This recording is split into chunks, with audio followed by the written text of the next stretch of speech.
Dakota Jesse. And I'm Caden Cook. Guys, you already know who it is. It's Mingo Central Live. We are up here at James H. Buck Harless Stadium, guys, and we have a great game in store for you tonight. Your 6-2 Mingo Central Miners will be taking on the 5-3 Chapmanville Tigers. Yeah, guys, I am eager to get into this one. This is definitely going to be a game. The stands actually are they're empty. That's not usually normal for a Mingo Central game, but they are empty up here. Let's spend a little bit of this pregame here talking about how great Coach Salmons and the coaching staff has done with bringing this Mingo Central team and shaping them into something that most people didn't think was possible. Yeah, it's a young team, and usually they're not able to work with younger teams. It usually takes mostly seniors, but they're just going to be just as good next year because there's kids like Dougie Dillon, who's a junior, and Dalen Goat, who's just a sophomore. It's going to be absolutely insane next year. Yeah, guys, we're definitely in a rebuilding period now for Mingo Central, and I'll be honest, before this season started, I didn't believe that Mingo Central was going to do that good because I figured that it was going to be a big rebuilding season, everyone having to fit into different roles now. But they have come out and they have proven me quite wrong now with a 6-2 record, managing to bring home quite a few W's for us. And, guys, the coaching staff has done an amazing job with teaching them how to fit into the roles that they have and managing to push them to their best to get every little ounce of energy out of them.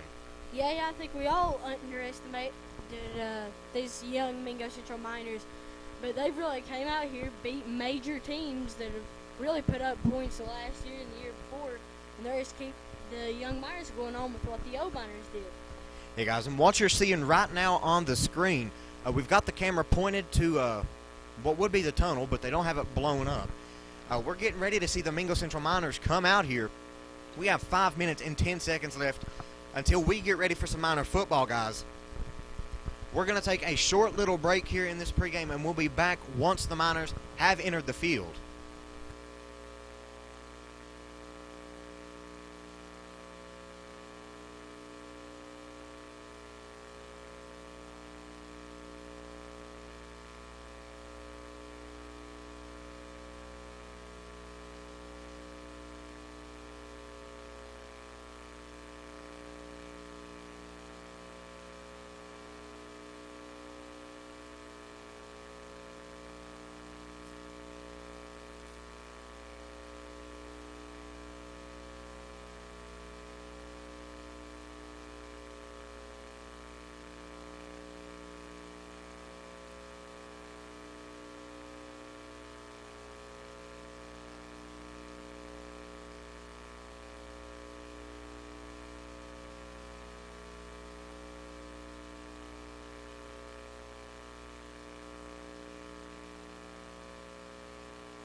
And now, here are your 2018-2019 Mingo Central Miners.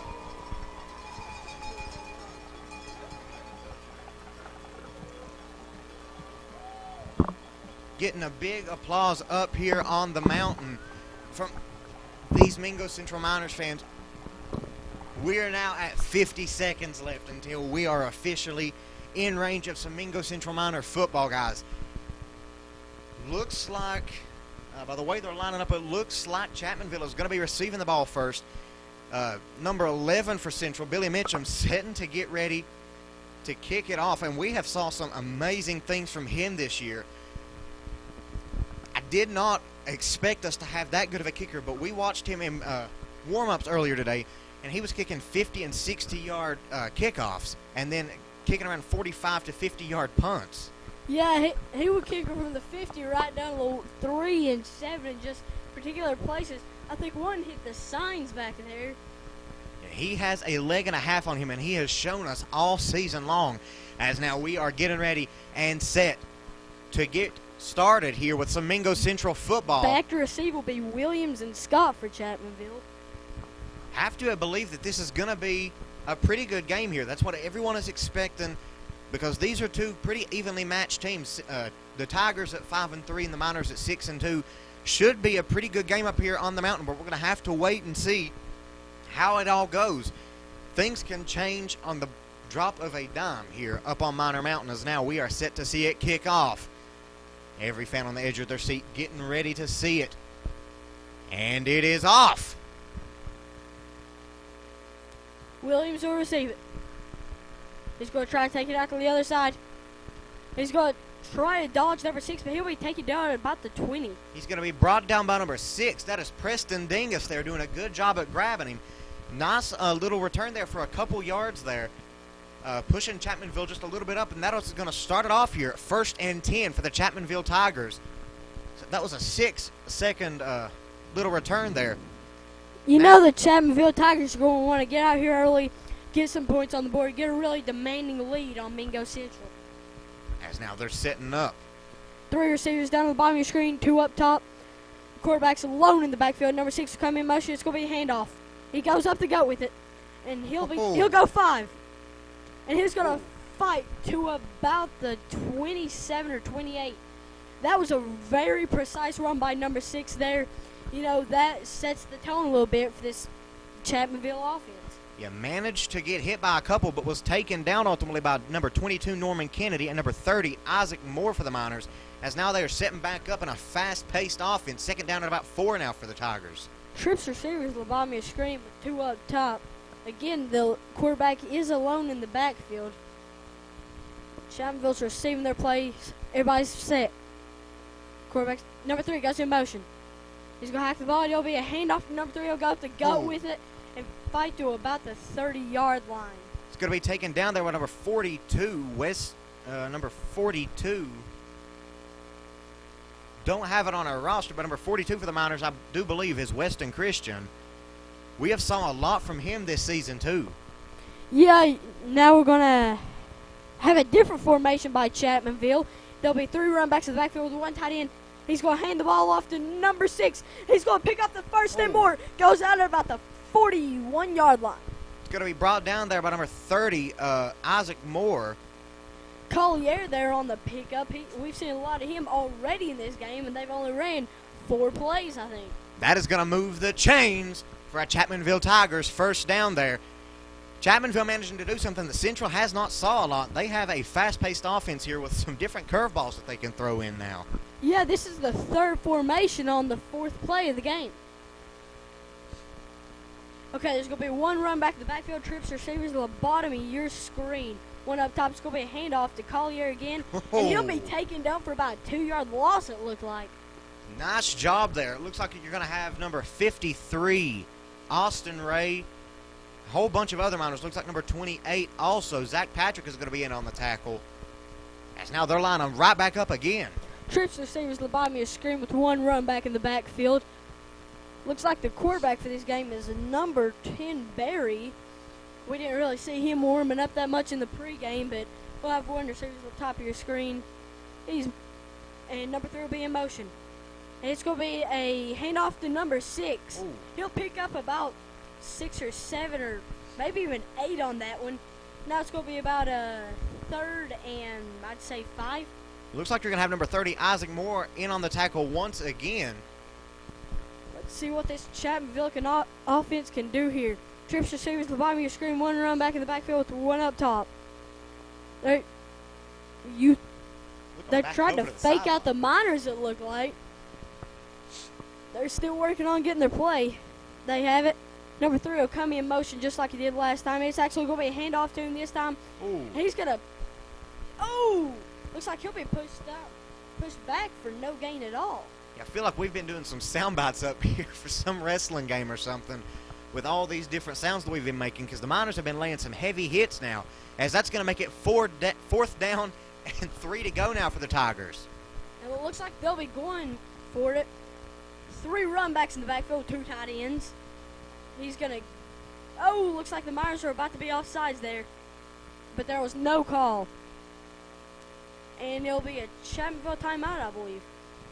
Probably just going to take this, trying to get a better game plan set up here. And that's going to leave 8 minutes and 51 seconds left in the first quarter of action. Chapmanville managing to march down the field so far. Central laying some heavy hits on them. And some players that have done a few things so far already in this game that we have saw a lot from. We had Billy Mitchum with the big kick. And then we had players like number 42, Weston Christian, and number 28, Zach Patrick, who have also been real big on the defense this year, managing to come out and lay some heavy hits on players. Yeah, and it looks like Chapmanville will come out in the punt formation this time with, let's see who that is, number 1, Butcher, back to punt it. I thought he was going to, try something crazy there for the Mingo Miners. Give him an in motion, he goes back to his spot.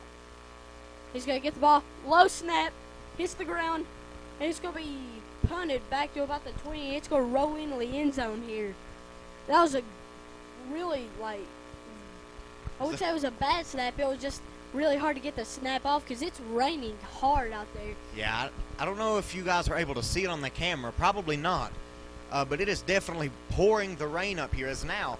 That's going to bring up the Mingo Central offense for the first time tonight. Now it looks like you're going to have number 3, Goat, and number 35, Dylan, set back in the backfield like normal, leaving 8 minutes and 43 seconds left in the first quarter of action here. Looks like we're going to have double receivers down to the bottom of the screen, looking over to the sideline, awaiting the play call. Double receivers on both sides of the field now, as they're setting up now, shotgun formation. Ball is snapped. Goat's going to keep it, and he's going to run with it. He's still going. Looks like the initial hit also was going to be on number 32 there for the Tigers. Looked like it was a fumble picked up by number 54 for the Tigers, but I don't believe they called it a fumble. I believe that they said that he was down before it happened. They did. Someone, not quite sure who it was, but number 15 for the Tigers got up limping a little bit. Someone laid a big hit on him there. As now you're going to have double receivers both sides of the field. Shotgun formation. Looking back over to the sideline, awaiting the play call. 2 different offense styles. Chapmanville managing to just push and push and push and not slow down. Mingo Central kind of slowing it down a little bit here. As now ball is snapped. Goat's going to hand it off to Dylan. Dylan's trucking with it. Going to be jumped on like a monkey by, looks like number 32 yeah, for the Tigers. that'd be number 32, Bumgarner, for the tackle there. And Dougie Dillon looked like he was trying to just throw him right off like he did 2 games ago, I believe, to everybody else. That was, it's not too often that you see someone hop on the running back's back like a monkey. Just jumped on him like. Now Hatfield in motion. It's going to be trips receivers now up to the top of the screen, single down bottom. 7 minutes, 35 seconds left in the first quarter. Goat and Dillon in the backfield. Ball is snapped. He's going to hand it off to Dillon. Dillon's trucking with it. He's to the 45, to the 50, to the 40. He's still going with it, and he's going to truck right over top of number 14.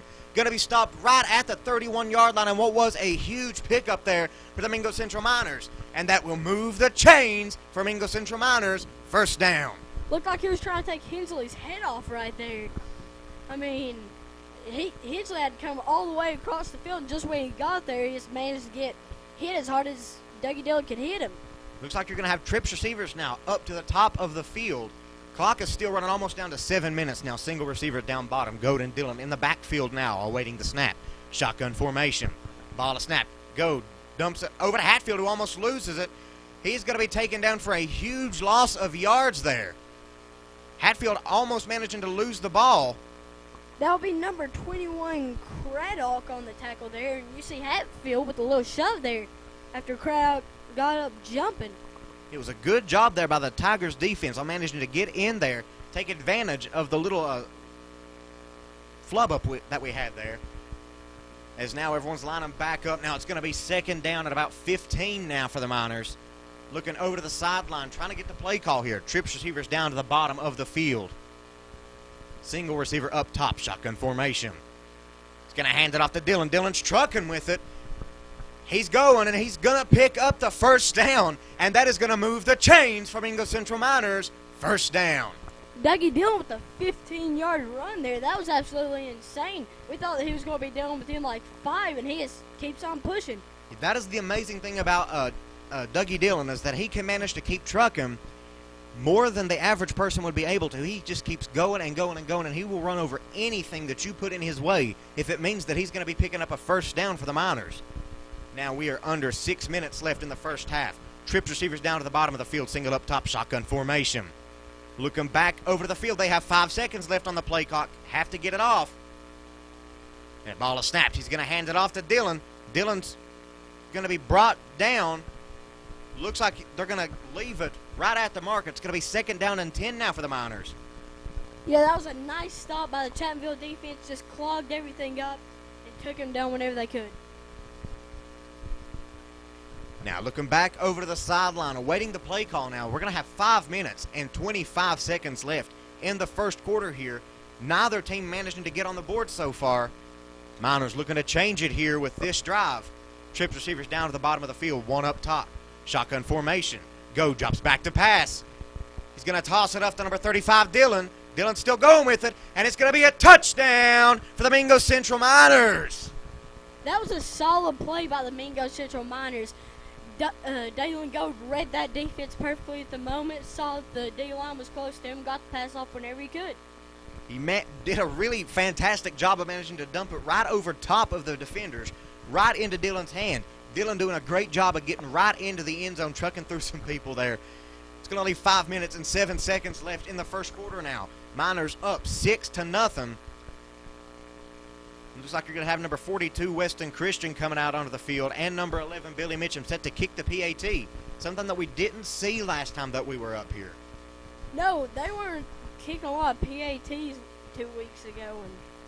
And now it's a bad snap. It's going to be a flag on the field, and Mitchum's going to be taken down at about the 10-yard line.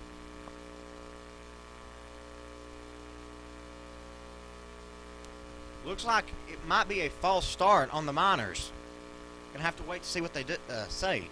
Dougie Dillon's talking to the coaches, just tapped his chest like he was trying to say that something about himself. That will be a false start on the Miners there. Again, 5 minutes, 7 seconds left in the first quarter. Miners managing to get on the board first, 6-0. Again, you have to remember that it's a good momentum boost there for the Miners, that they managed to score first, and they will also be getting the ball back at the start of the second half here. Yeah, Mingo Myers had a solid drive there. It looked like Chapmanville's put one together last time they were out here, but the Meyer defense just came in and did what they needed to do. I'm sorry, folks, for not being able to talk right now. Having some issues. Yeah, Tigers managed to march all the way down the field and got stopped just short of the red zone there. As now we're set to see number 11, big, bad Billy Mitchum, set to kick it off now. And it is away, way down the field. And he'll be caught there by number 3, Williams.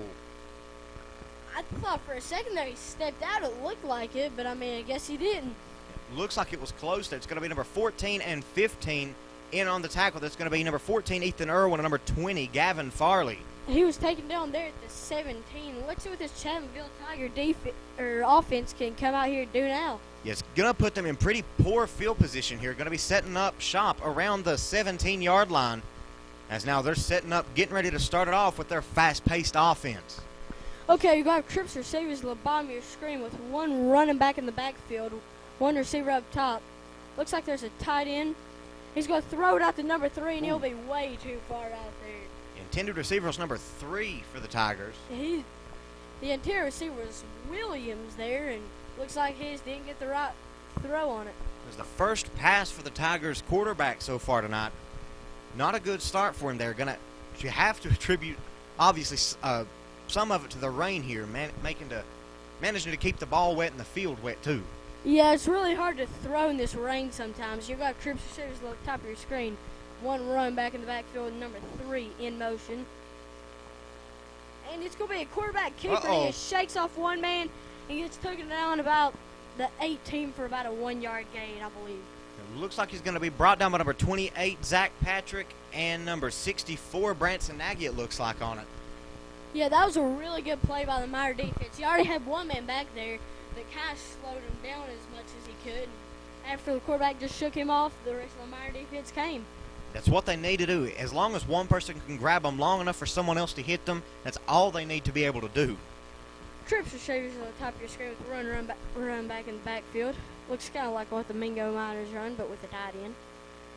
And the quarterback's going to keep it. He's going to take it out to his left. He's going to launch it downfield, and it's going to be thrown way too far out there.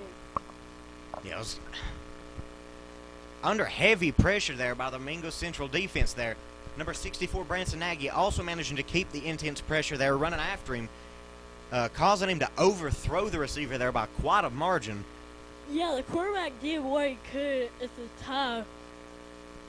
It's going to be 4th down and 8 now for the Tigers, and you have to expect that they're going to punt it off here as now they've sent out the punting team. Sorry there, folks. It'll be punt formation out here. Number 10, Barry will be punting it once more. He's going to get it. He'll punt it from about the 14 all the way down to about the 45, and he'll be got. Oh, my gosh, big truck there by Still number 30. going. And he'll be taken down hard as well. This Miner sideline is ecstatic. Oh, number 30 on the return there, Isaac Moore. What a truck he was there. He couldn't even hold his helmet. He's freaking out so much. He definitely deserved to celebrate there, and now that has it's actually going to be Josh Kinder there. Looks like our roster isn't. Some of them are right, some of them aren't. It's a hit and miss, really. As now we're set up with the Miners. Trips receivers down to the bottom. Single up top. Golden Dillon set up shotgun formation. Go drops back to pass. He's going to gun it deep. And he's going to miss it. It's going to be an incomplete pass. Looks like the intended receiver there was number 11, Billy Mitchum. It's going to leave 3 minutes and 47 seconds left in the first quarter.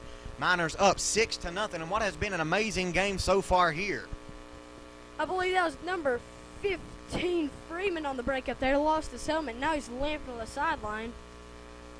Now Miners looking back to the sideline awaiting the play call. Looks like we're going to be setting up with trips receivers down to the bottom. Single up top. Number 13, Hatfield's going to be all alone way up at the top of the field. Number 3, Goad, and 35, Dillon are going to be setting back up in the backfield now. Shotgun formation. Goad drops back to pass. He's going to gun it off. It's going to be deflected by number 46 for the Tigers. You see, that was supposed to be a screen pass to number 10 for the Miners, but number 21 got back there. Goad saw that and just tried to get rid of it right there. Also want to go back a little bit to when the Tigers punted it off there. The punter did something kind of small, but it could mean something huge in the Tigers playbook. He hesitated before he punted it off and looked down the field. Kind of gives you the idea that maybe he might try to pass it. As now we're going to have number 13 running with it now. Hatfield. It's almost going to be taken down. Breaks off of one player. He's running in the other direction of the field now. Still going with it. It's going to be taken down for a loss of about 2 yards there. And now looks like we're going to have a Tigers player injured on the field. He's going to be down. And, guys, like we've said all season, we don't show injured players on the field out of respect for the player, the team, and the family. So we're going to keep it on the scoreboard for you all, and we'll be back once he is up and well.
And now he's going to be up and running off the field. Looks like it's going to be number 54 that went down for the Tigers. He's going to go back to the sideline, as that's going to bring up 4th down and about 12 now for the Miners. Looks like they're going to be sending number 11 out, Mitchum, to punt it back down the field. I don't see anybody going back for the punt. Nope. Number 3, Williams will. And now they're lining up. Clock is running once again, 3 minutes and 10 seconds. Now they're going to get it back to Mitchum with a good snap. And he's going to punt it way down the field. Looks like he's going to try to get it to go out of bounds. It's going to start rolling, and it's going to stop around the 18-yard line. Nice punt there by Mitchum, managing to get it way to the other side of the field there. 2 minutes and 56 seconds left in the first quarter in what has been a tightly contested game for both teams. And now, getting ready to see Chapmanville's offense come out once again. They have went 2 times, been unsuccessful both times out. Okay, let's see what the Chapmanville offense can pull off here. You know, they've had a decent set of demanding drives here, and let's see what they can really pull out now. Because looks like I formation. First time we saw that this season. 2 tight ends. And he's going to take it in between a wide receiver and a tight end for about a gain of, I'd say, 4. On the stop for the Miners is going to be number 11, Big Bad Billy Mitchum. The kicker, the punter, the wide receiver. Great defensive He does player. it all. He is an all-around player. You put him out, and he'll get something done for you. He'll do whatever he has to do.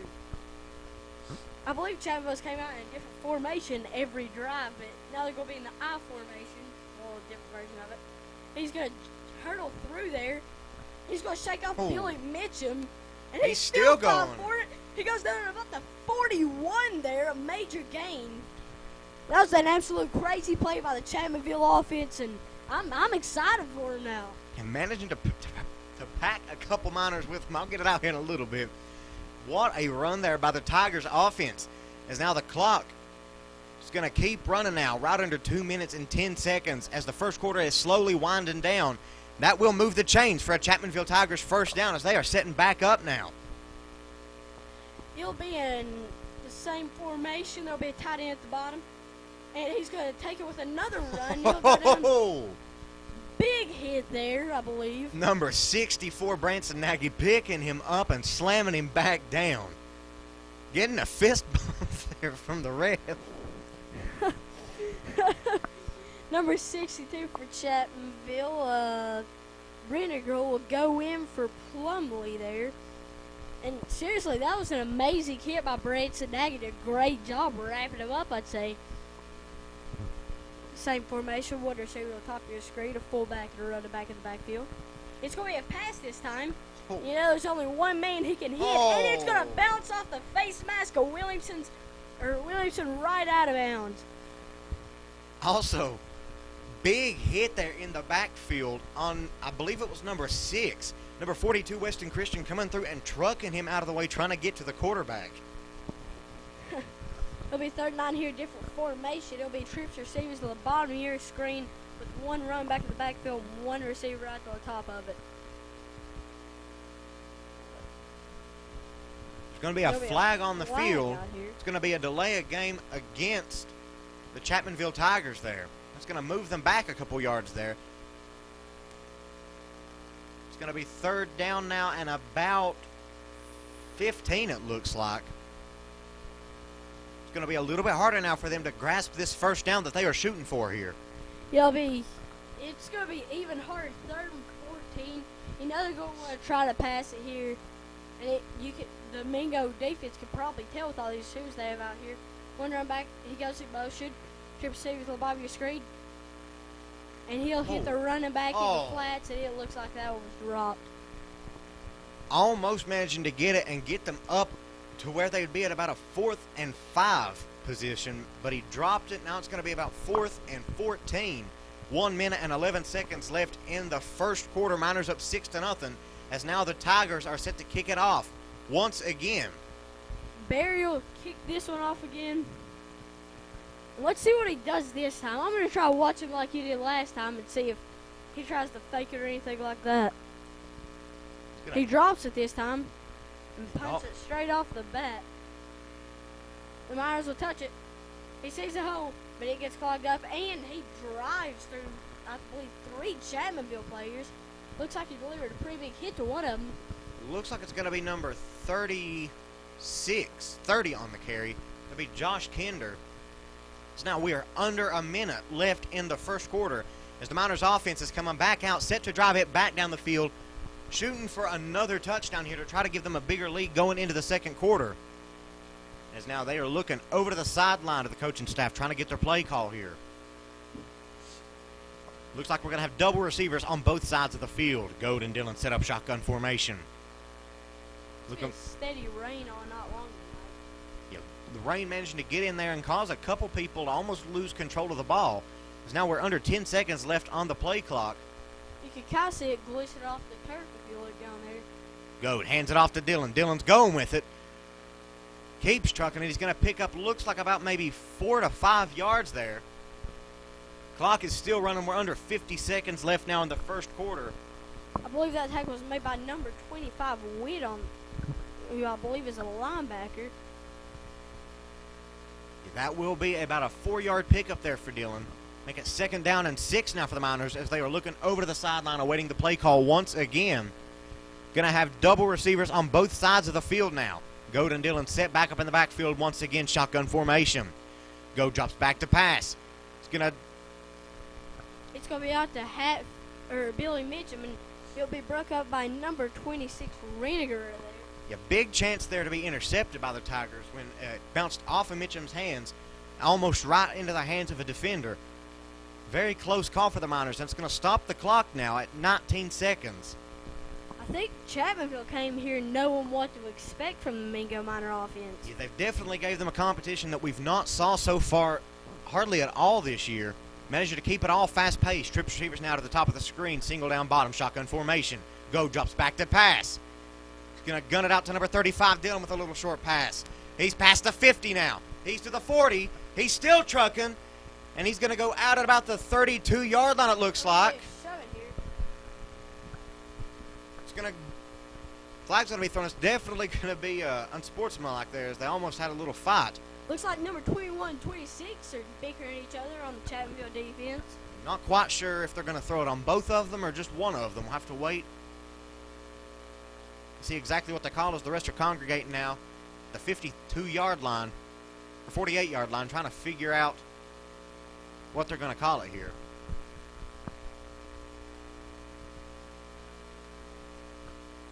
I believe they're calling on the Miners.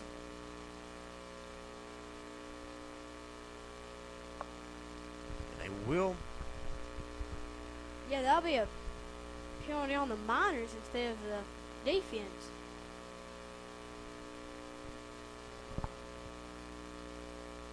Looks like they called a holding actually on. And it'll be another. They'll take him back even further. Looks like they'll be moving it the other direction now. And now he's running back up. Not quite sure which way they're moving. Had to go back for the 5 yards for the holding there. Now they had to take it up the 15 yards there for the personal foul. So that'll be a 10-yard gain for the Miners there. Nice little pickup there. Dillon really getting lucky there that they weren't going to call it both ways against him because both of them were shoving each other. Because that's going to leave 10 seconds left now in the first quarter. Everyone looking back over to the sideline awaiting the play call. Double receivers both sides, shotgun formation. Looking back over to the sideline, not able to get the Tigers to jump off sides here. Now set back up, shotgun formation. Go drops back to pass. He's going to dump it off to number 10, Hatfield. He's going to be taken down, but not after picking up about 3 or 4 yards. Another flag will be thrown. On Chapmanville, again, number 15. The ref's pushing him back. That flag will be thrown on number 15, Freeman, for, I guess, continuing to drive him to the ground. It's going to be the end of the first quarter. We're going to have to wait and see exactly what this penalty was. And Drew Hatfield, David's big brother, is fired up out there. Hatfield kept messing with his face mask like he was looking for the face masking call.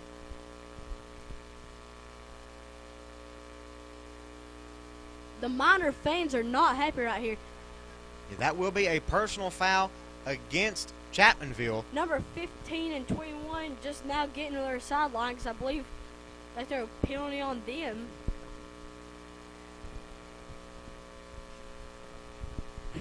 Miner fans are they are fired up out here.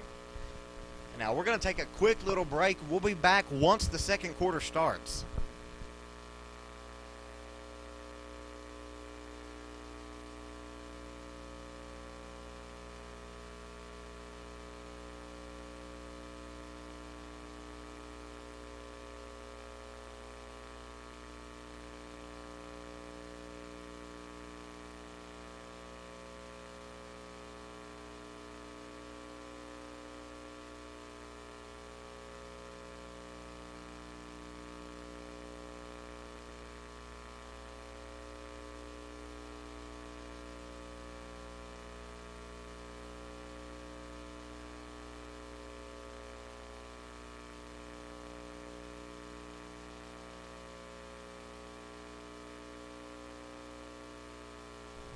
And now we are back to get ready to start off the second quarter of action here now. And what has been those last few minutes of the first quarter there got really heated there between the Miners and the Tigers there, almost getting into a couple fights. As now the Miners offense looking back over to the sideline, awaiting the play call. Going to be setting up shop now. It looks like the 29-yard line. Shotgun formation, double receivers both sides of the field. Hatfield in motion. It's going to be a flag on the play. Looks like it's going to be a false start against the Miners. Ref's going to point to number 15. We don't have a number 15 on our roster. Yep, that'll be Isaac Moore, I believe, up top there. That's probably why he's not wearing number 30 on our roster, because he's on a different roster. That's going to move them back 5 yards now. First down and 15. Shotgun formation, double receivers both sides. Hatfield in motion. He's going to drop back to pass after faking the handoff. He's going to gun it deep to Mitchum, and he's going to get it. Touchdown, Mingo Central Miners. What a touchdown there. Beautiful pass by Goat way down deep to Mitchum. Managing.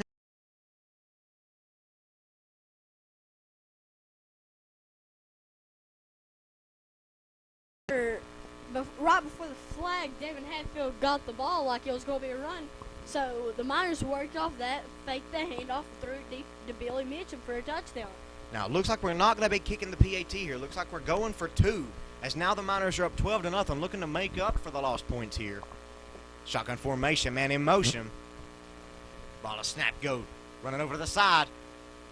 He's going to get grabbed. He's going to toss, and it's going to be almost intercepted by number 14 for the Tigers, but it's going to drop it before he can keep hold of it. Yeah, that'll be 2 missed extra points there for the Miners, and you know they really sometimes during games those really come in to be game breakers.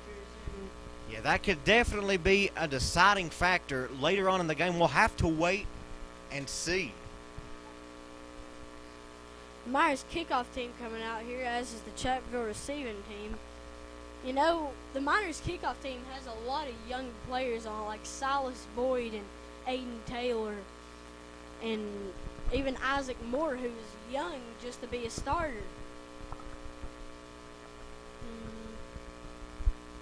Big bad Billy Mitchum out here to kick it. See, I noticed with him, he likes to kick it off on like the bottom side of the field. He does closer to his fans usually. Yeah.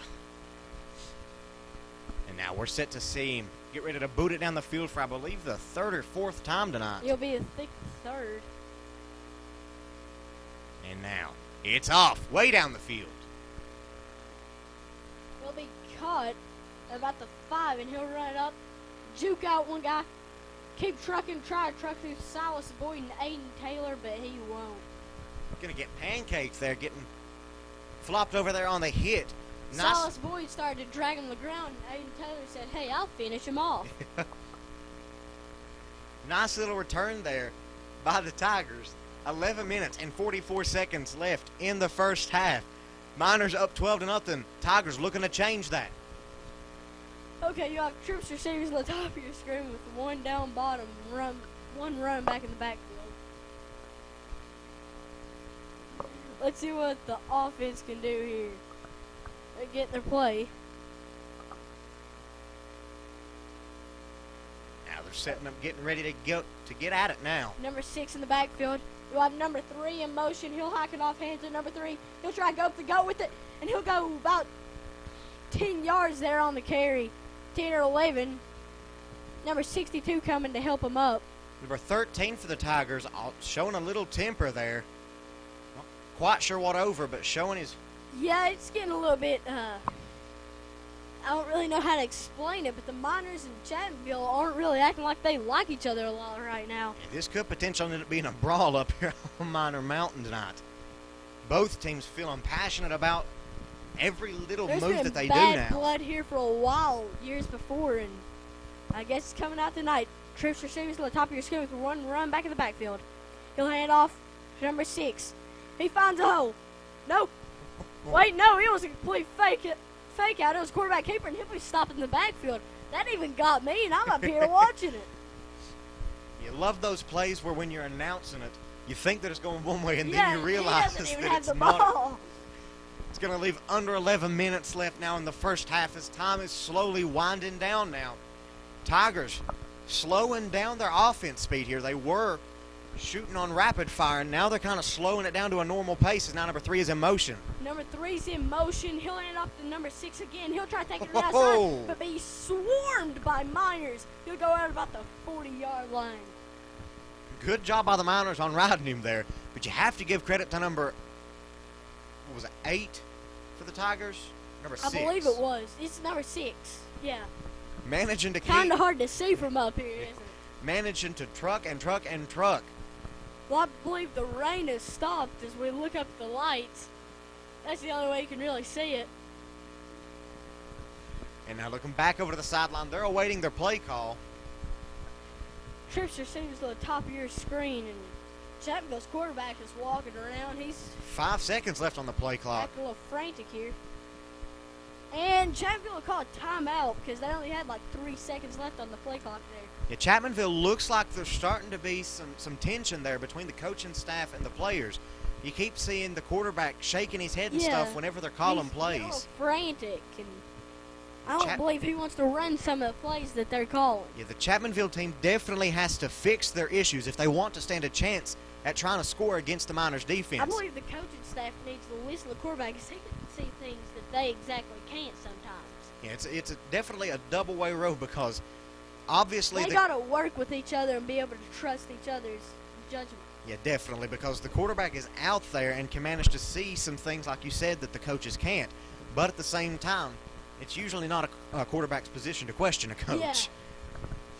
And now that's going to leave 9 minutes and 50. Like in the Army, don't question your superior. Yeah. 9 minutes, 52 seconds left in the first half as now the Tigers are out, set to start their offensive drive once again. Trips receivers to the top of your screen with the 1 run back in the backfield. It was a bad snap. It hit the ground, and he'll take off with it. Oh, juke out one man. Managing to slip right by number 54, Ryan DeBoard there for the Miners. That'll be a pickup of about 9. And it seems that people are getting pretty vocal up here on Miner Mountain. It's going to be 4th down and 1. The Tigers have to inch this first down out now. You know the Tigers want to get some points on the board before halftime. Yeah, it'll definitely kill their momentum if they're not able to pick up this first down at least and then score in this first half, as now they're setting up. Trips receives on the top of your screen with number 3 coming in motion. It'll be a handoff to him, and he'll get swarmed in the backfield by number 54, Ryan DeBoard. Number 42, Weston Christian, also diving through, almost managing to get a hold of him there. Yeah. But he's going to be stopped. It'll be 4th and 1 here, and you got to think, maybe this punter will try to do what he's been thinking about do all night long. What a stop there by the Miners' defenses. Now that was definitely an amazing play. Did not expect the Miners' defense to stop them, but that has brought the Miners' offense back out onto the field after an amazing stop. Yeah, I mean, the Miners have just been doing great all night, and I think the only person we saw hold them like this at home was Point Pleasant. Yeah. And now they're looking back to the sideline. Exactly 9 minutes left in the first half. Double receivers, both sides of the field, shotgun formation. Hatfield in motion. Goad's going to hand it off to Dillon. He's going with it, managing to break a tackle there. He's going to be brought down by 2 more Tigers. Chapmanville not wanting to let go of him. It's going to be They number... were trying to fight for the ball even after the play was over. Be number 32 staying down with Dillon there for a while. Yeah, that'll be Garner there. And now 8 minutes, 30 seconds left in the first half of action here as everyone's looking back to the sideline awaiting the play call. Time is slowly winding down as we are now under 10 seconds for the play clock. Shotgun formation, trips receivers up to the top of your screen, single down bottom. Now, Goad's going to get it, drops back to pass. He's going to have to keep it because no one's open, but he's going. Looks like he's going to pick up a hefty gain there of about maybe 5 yards. It's going to make it third down at about 2 now for the Miners after a nice little run there by Goad. Yeah, Dalen Goad isn't as mobile as Jeremy Dillon was, but when he wants to run, he still can. Yeah, he's one of those quarterbacks that it can be dangerous of how willing he is to run. If he wants to be. He can be a dual threat. Yeah. And now we're set up. Double receivers down bottom, single up top, shotgun formation. Now Goad's going to hand it off to Dillon. Dillon's running with it. He's open. He's still going with it. He's going to be brought down at about the 20-yard line. That'll move the chains for Mingo Central Miners. First down. Absolutely solid run there by Dougie Dillon. Got down to the 20, right on the edge of the red zone, right where they needed to be. Did an amazing job there breaking through. 7 minutes, 30 seconds left now. Time is winding down. Double receivers up top. Goad's going to hand it off to Dillon once again, and he's still trucking with it. Looks like he's going to be taken down at about the 15 or 16-yard line. Nice pick of about 5 yards there for Dillon. Dougie Dillon doesn't try to outrun you. He overpowers you. Yes, that's definitely true. He will run over you before he runs around you. As now we have double receivers up top, shotgun formation. Goad hands it off to Dillon once again. He's still going with it. Looks like he's going to be brought back as the refs are blowing the whistle now to end the play. I just think the refs don't want it to get more physical than it's already been tonight. You know, pushing and shoving and stuff like that. I mean, this is football. You do it. Yeah, it's going to be third down and 6 now for the Miners. Double receivers up top, 1 down to the bottom, shotgun formation. Goad, he's going to keep it himself and run with it. And he's going. He's going to get tripped up there, and he's going to be brought down hard by number 40, it looks like, for the Tigers. Yeah, that'll be Atwood on the tackle there. And like we said a while ago, there's Dalen Goad's ability to be a dual threat. That'll move the chains for Mingo Central Miners. First down, and it'll put them at first and goal now. 6 minutes, 28 seconds left as the clock is now running once again.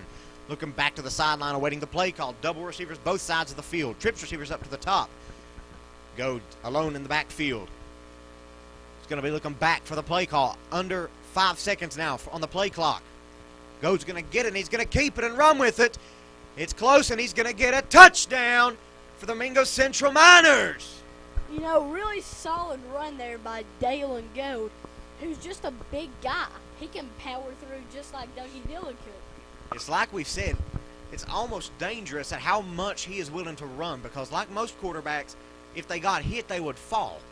But if he gets hit, he will keep going. He just trucks on through. Now the Miners are going for 2. Shotgun formation. Double receivers down to the bottom of the field. Single up top. Goad's going to get it. He's going to toss it over to Dillon. He's going to lose the ball. There's a fumble on the plate. It's going to be recovered by number 21 for the Tigers. And that'll be crap. Yeah, 2-point conversion is no good for the Miners. 6 minutes, 7 seconds left in the first half. Miners up 18-0, and we're going to take a short little break. We'll be back before the kickoff here.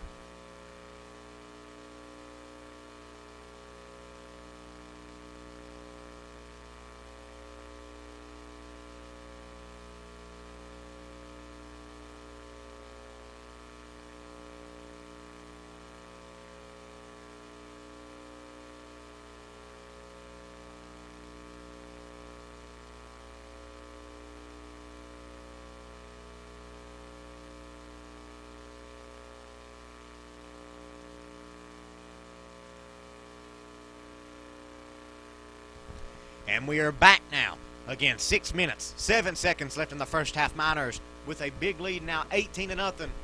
Things could change drastically here, though. It's up to the Miners' defense to be able to stop this Chapmanville drive that's about to come up now. You know Chapmanville's just going to be punching it through, just trying to get points on the board before halftime. And this will be... Huge kick. It'll roll back into the end zone there. And it keeps rolling. Again, more shoving on the field between number 33, Aiden Taylor, and number 40 for the Tigers. Yeah, I believe by the end of the night there's going to be a little bit of a... Yeah, there is definitely a lot of tension out there between the two teams, like there always is, but both teams getting a little rough out there when they don't need to be, shoving each other and showing some passion out there, to say the least. There's always been a little bit of bad blood, and there usually is with these teams that are real close-knit and close to each other. Now we're getting ready to see the Chapmanville offense set off once again. He'll throw it out. It's a screen pass, and he'll cut up the middle. Juke one guy, and it looks like he's going to keep going to about the 35-yard line. Great, solid play by the Chapmanville offense there. It's a nice bullet pass there by the Chapmanville quarterback there, and that will move the chains for a Chapmanville Tigers first down. Looks like straight off here, it's going to be trips receivers LeBron. The screen with one run back in the backfield. Under 6 minutes left now in the first half. As we're set to see this drive continue now for the Tigers. Number 3 goes in motion. He's going to get all the way across before they hawk it. It's going to be a pass play out here. And it's going to be dropped, it looks like, by number 6 there, which will be Collier, who's done a lot tonight, this Chapmanville offense. Yes, it was an incomplete pass, but there was a slew of Miners ready to pounce on it if it was ruled a fumble. 5 minutes now, 31 seconds left in the first half. Miners trying to stop the Tigers from getting this, from getting their first touchdown here in this half. As now we're set to see this next play start off. Trips receivers Lobamir screen, run back in the backfield. This is looking like what they've gone with the majority of the play, and it'll be Billy Mitchum on the tackle there. Nice job of pulling him down once he sees that he's got the ball. And 5 minutes. 15 seconds left now in the first half. As soon as the receiver had that ball, Billy wrapped him up. Doing a great job at managing to wrap around him and pull him down to the ground. Yep, it'll be trips receivers on the top of your screen with run back in the backfield. And pretty much the only person that's been in motion tonight's been number 3, not Collier, Williams. Let's see what this Chapmanville offense can do. Low snap, bounces off the ground. He's going to fire it up, and it'll be caught on the sideline. He's going to take it. He's going. He's going to keep going. 20, 15, 10, 5, and it'll be the first touchdown of the night for the Chapmanville Tigers. There's a flag on the play. This could potentially bring it back, depending on what this flag is. Chapmanville's got their hands in the air. Wonder if it was on them or if it was what happened. We're going to have to wait to see what the officials rule here before we can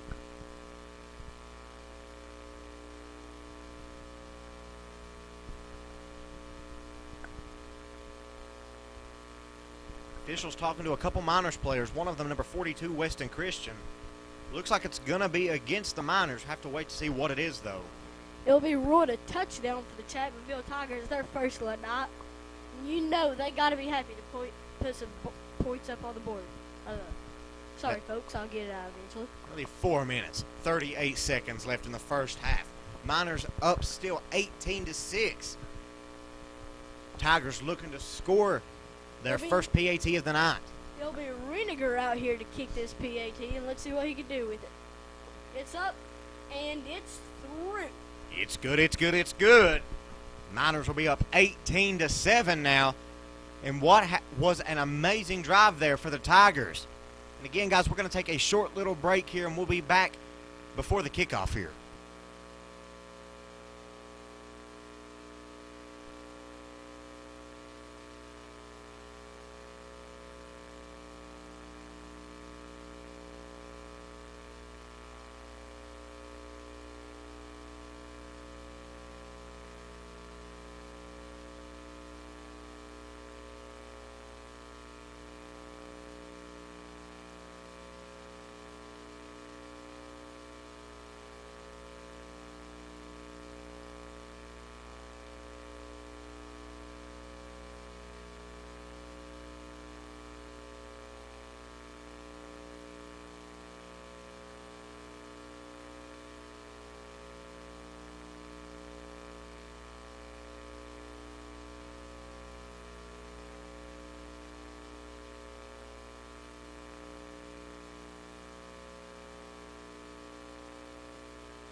And we are back, getting ready to see the first Chapmanville kickoff of the night here. It'll be Reniger out here to kick this one off.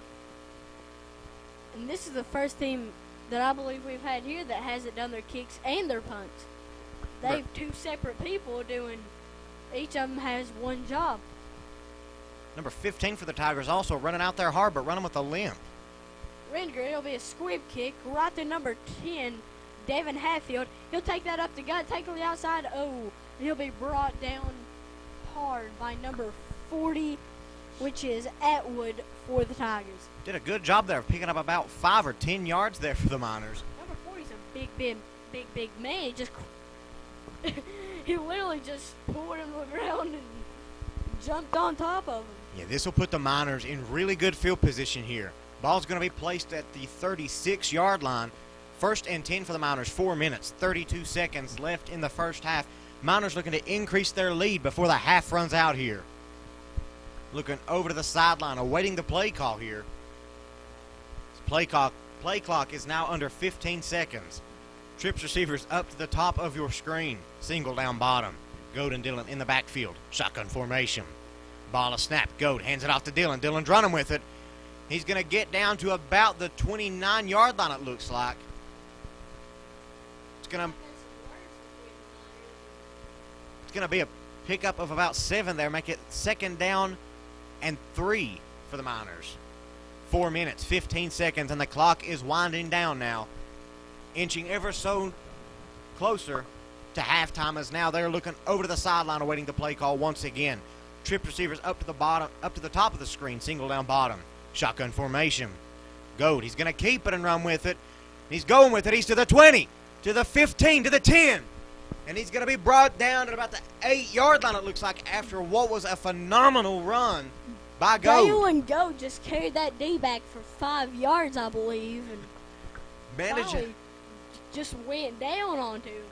managing to keep trucking. Found a huge hole there that was made by the lineman there. Managing to break through it.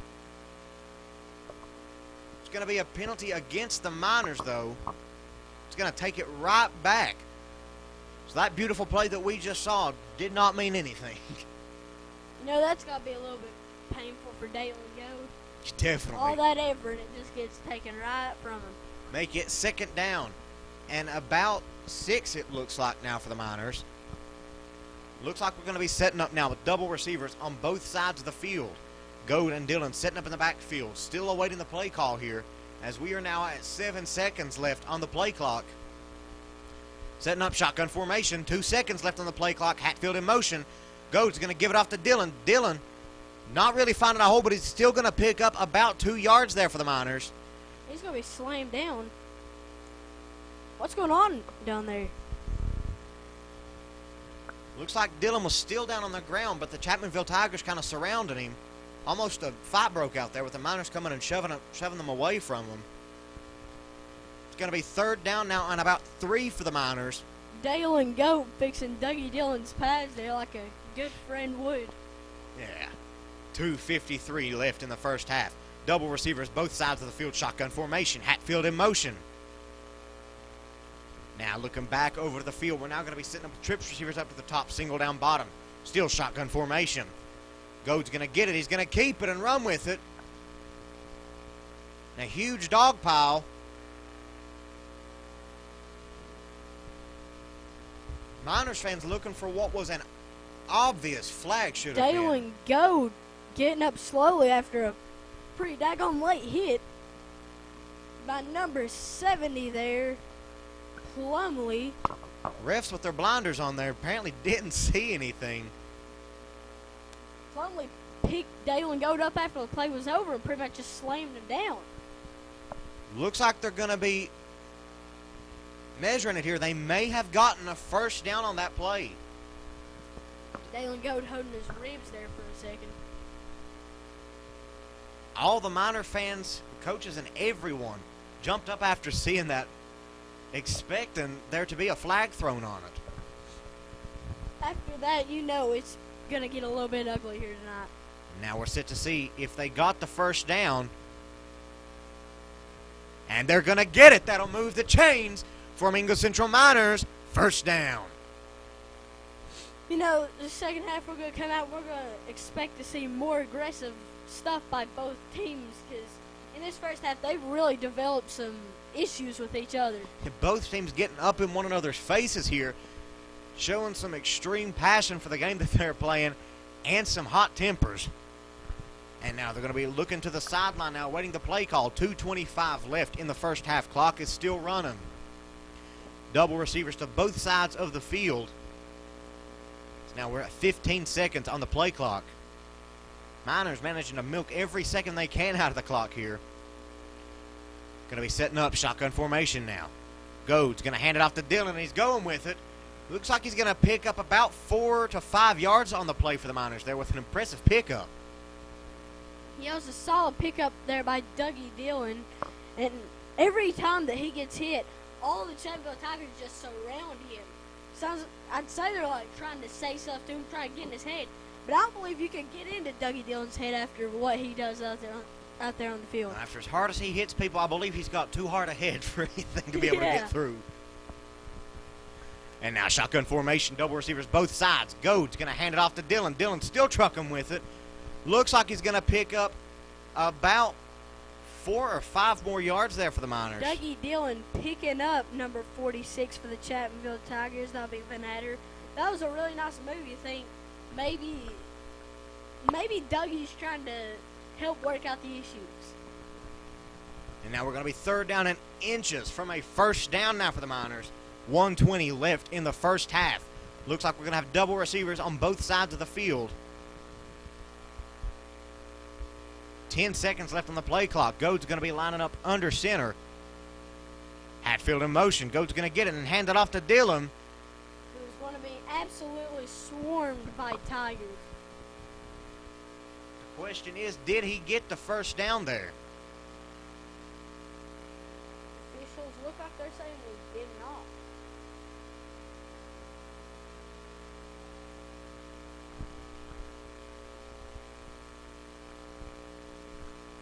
It's going to be fourth down and inches there. Not quite sure what had happened. Someone had called a timeout, looks like. So we're going to take a quick little break, and we'll be back to you all when they come back.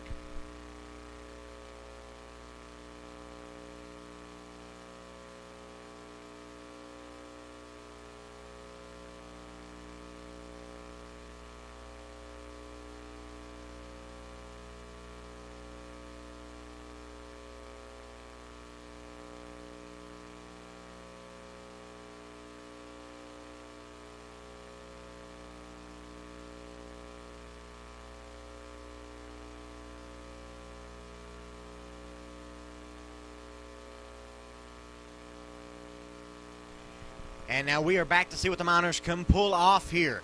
Trying to get this last-minute touchdown here as we are now under 1 minute at 51 seconds. Miners looking over to the sideline, awaiting the play call here. Miners are up 18-7. Double receivers both sides of the field. Goad and Dillon setting up shotgun formation. Goad's going to get it and keep it and run with it. Big block there by Dillon, and Goad is still going to keep going with it. He's going to pick up the first down. Now the clock is stopped. I believe it. Yep, it's to move the chains.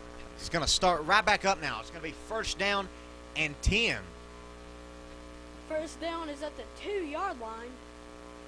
It's going to be a timeout for the Chapmanville Tigers after that. Apparently, whatever play they had didn't work like they expected it.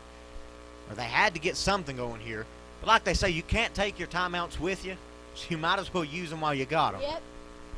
You'll get an award for taking them with you, I mean. And now, once again, we are going to take a short little break, and we'll come back when they come back.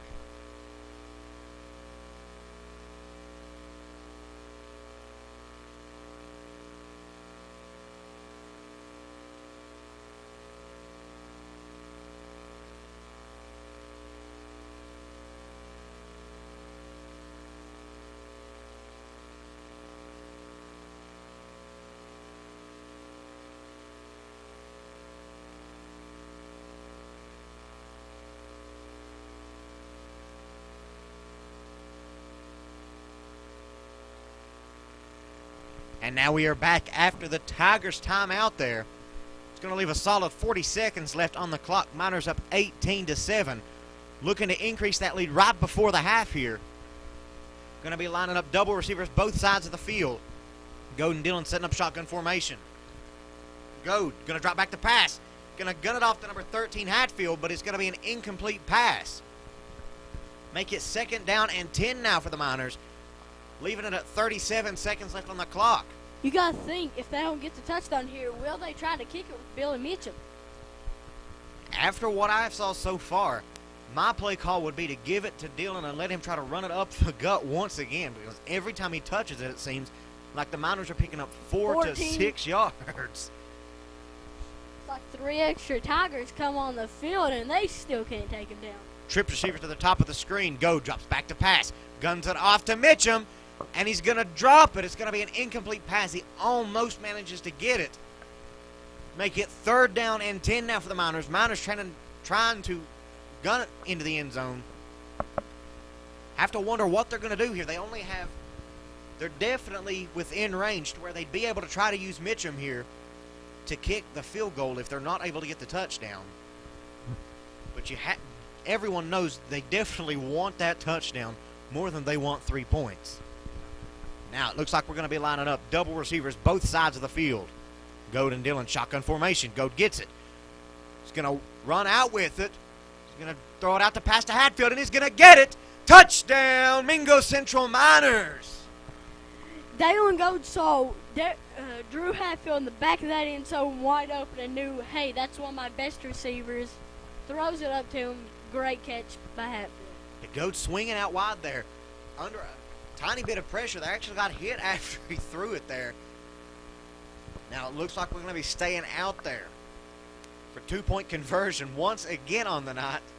28 seconds left in the first half. It's going to be a timeout for Mingo Central.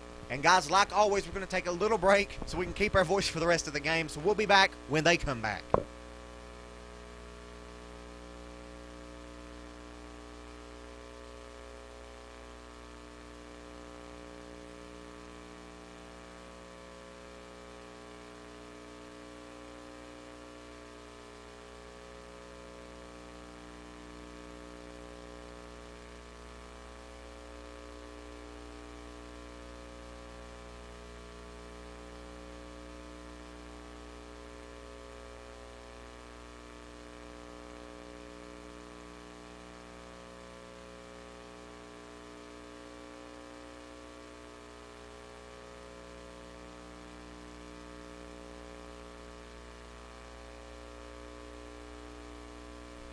And now we are back, set to see if Mingo Central can manage to get this 2-point conversion here.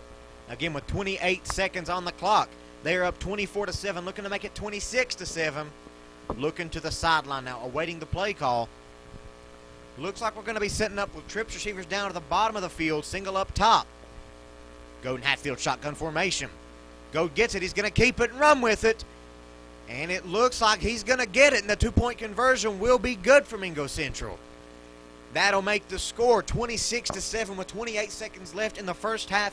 And what has been one heck of a ball game so far. It has been, even though the scoreboard shows 26-7, it feels like it has been an intense and a tightly contested game all around. Yes, it does. It feels like they've just been stopping each other when really both of them have had semi-successful drives almost every drive. Yeah, guys, this has definitely been one that is fun to watch. Everyone come into this knowing that this would be a fun game. We also want to throw in that Mingo Central has this lead here, but they're also going to get the ball back at the start of the second quarter, so they have done a great job of scoring, and then they're going to get it back at the start of the second half, trying to score once again.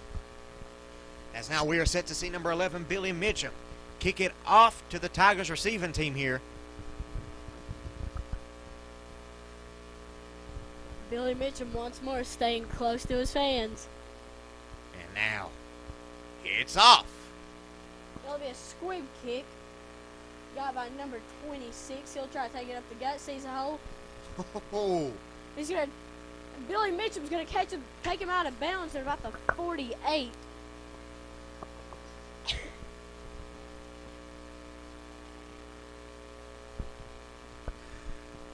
almost had a big accident there with her camera. Might have to try to fix it and rig it back up. Second half, guys, we're still needing that tripod. Still using this broken tripod that was broke about the first game of the season. We're in desperate need of a tripod. Yeah, at I this believe point. it was first game of the season. We heard the thump heard around the world. Now, Chapmanville's offense lining up. Trips receives to the top of your screen, throwing the run back in the backfield. They'll hand it off to him. He's going to go down to about the 30 with it, taken down by a slew of Miners. Nice pick up there, and that's going to move the chains. That'll give the Tigers the first down that they have been needing here as they are inching closer and closer to the end zone here. Setting up shop now at the 30-yard line with 13 seconds left. They have the potential to score one here. Okay, Trips receives the top of your screen, throwing the run back in the backfield like it usually is. This fullback, they've really been sticking with it. You know, go up past it. 10 seconds left. And he's going to be taken down after carrying 3 Miners for about 3 yards. Looks like he got tripped up And a it'll little be bit the last there. second of this half. And that's going to end the first half. At the end of it, Miners are up 26-7. What has been a great ball game. Guys, we're going to take our normal halftime break here, and we'll be back at the start of the second half. Before we end this, I'm Dakota Jesse. And I'm Ken Cook. God bless.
Howdy, howdy, everybody. I'm Dakota Jesse. And I'm King Cook. I'm Justin Hurt. Guys, you already know who it is. It's Mingo Central Live. We are back up here at James H. Buck Carlos Stadium to start off the second half of action here.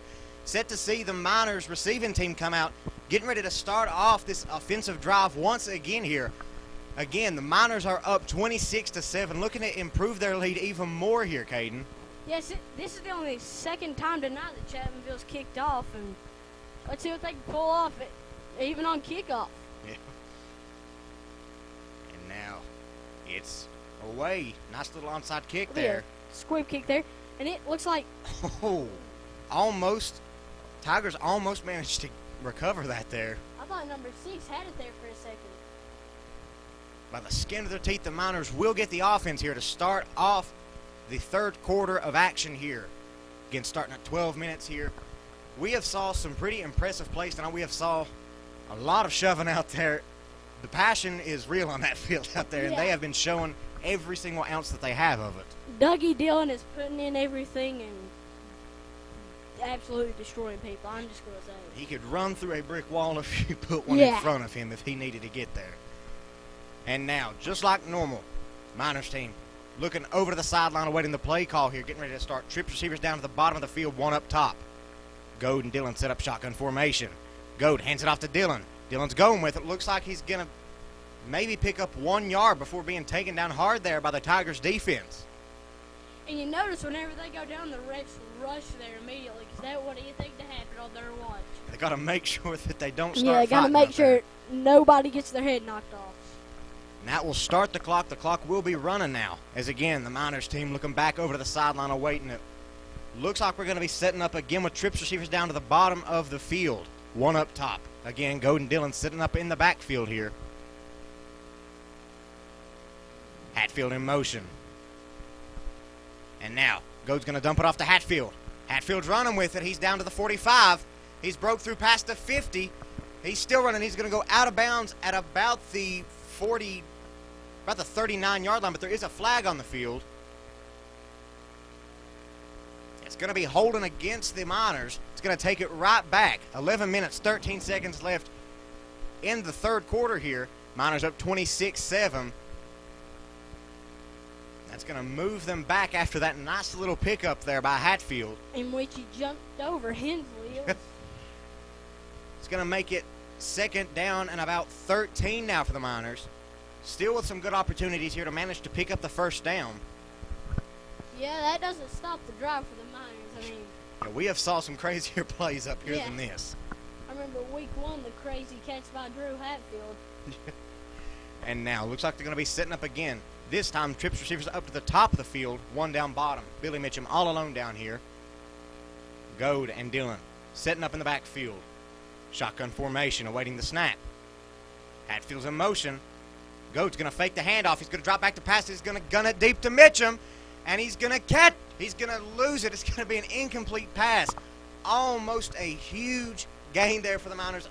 Almost into the end zone. Fell out as soon as he hit the ground there.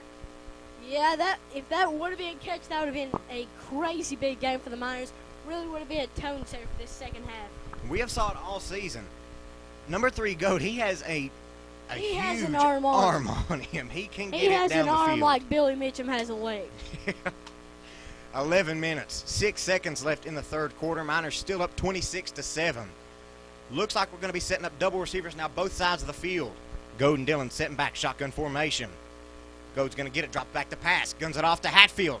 Hatfield's going to do a little juke and jive move there. Looks like he's close to picking up the first down, but he's going to be just short. It's going to be fourth down and about 1 now for the Miners. I know it's hardly nothing in the actual game of football, but it's good to see that Hatfield's back on the number 13. Now setting up double receivers both sides. Goad's going to keep it and run it this time.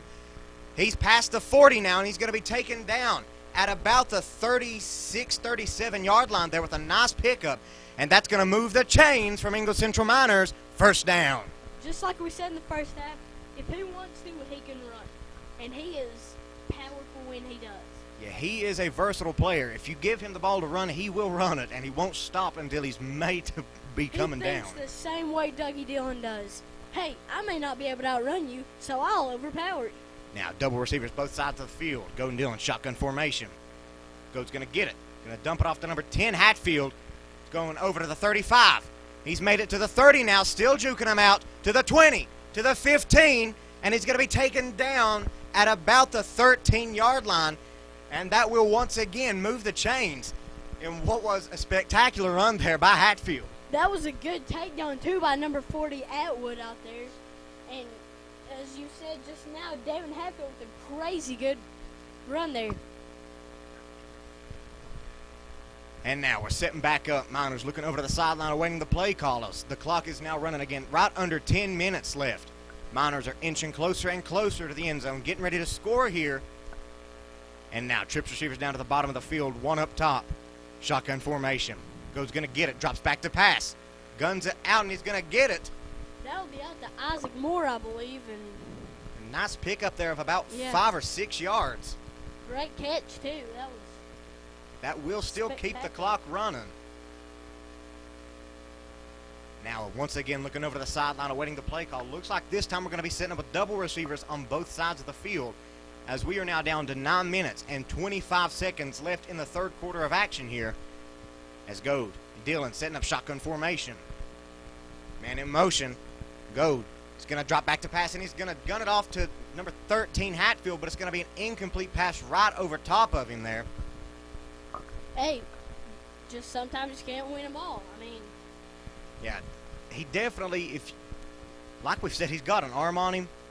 And that bullet pass there, he's got too much of an arm. That bullet pass there was a rocket going for Hatfield. With 9 minutes and 14 seconds left now in the third quarter. Miners looking back, awaiting the play. Double receivers, both sides of the field, shotgun formation. Man in motion. Scales has it. Going to dump it off to Scales now to the 5, and he's going to go in for a touchdown for the Mingo Central Miners. Managing to get the lead up even higher now. Miners up 32-7 in what has been, it has felt like an intense game here, but the scoreboard is not showing it that way. No, it feels like it's been back and forth, but the scoreboard shows that the Miners have dominated. Now number 11, Mitchum, putting his kicking cleat on, getting ready to go out and kick the PAT, it looks like. No, we don't see that as much as we did the first of the season anymore from the Miners. You think with as good a kicker as Billy Mitchum is, they want to use him as much as they could. There's going to be a delay of game against the Miners there. Again, that'll make it 9 minutes and 14 seconds left in the third quarter. Miners up 32-7. This has been one phenomenal game. We have not saw a game like this in a while. It's definitely been one for the books. Billy Mitchum on out there with one kicking cleat and one football cleat, going for 2.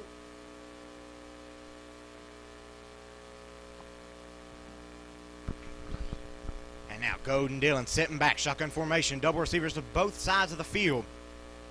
Goad drops back to pass. He's going to keep it under heavy pressure, going to gun it off, and he's going to get it. It's going to be going to number 15 more. 2-point conversion will be good, but there is a flag on the field. I think it may be a legal forward pass there. If you noticed, he was running up, and it was pretty close to the line of scrimmage. It's going to be against the Miners.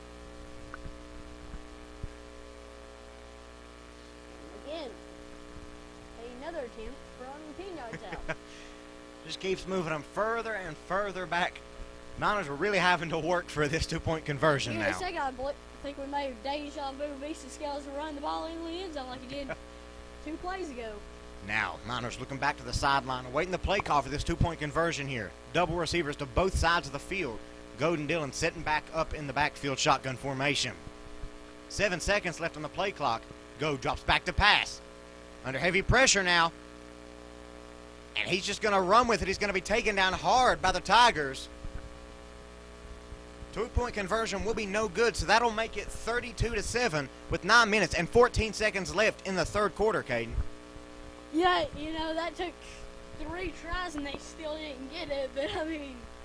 Hey guys, we're going to take a quick little break and we'll be back before the kickoff.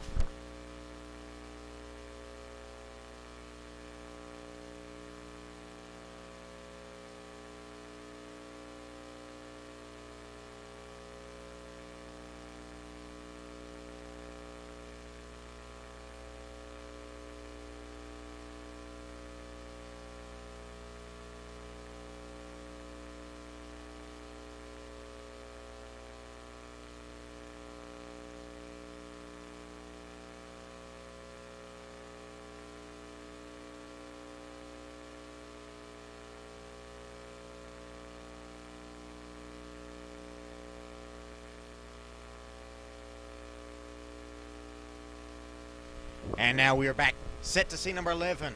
Big, bad Billy Mitchum set to kick the ball down the field once again in this game. Now he's lining it up. And it is off way down the field. It's going to go way back into the end zone. Getting ready to start off this Tigers drive. Thought for a minute that one was going to go over the fences. Billy, this isn't baseball. You can't kick a home run. We saw in the first little bit of the game, the Tigers' offense was fast-paced, shooting it off on rapid fire, like we've said. But they've slowed it down quite a bit here, and you have to wonder why that is. It's obviously, their players are going to get tired. Yeah.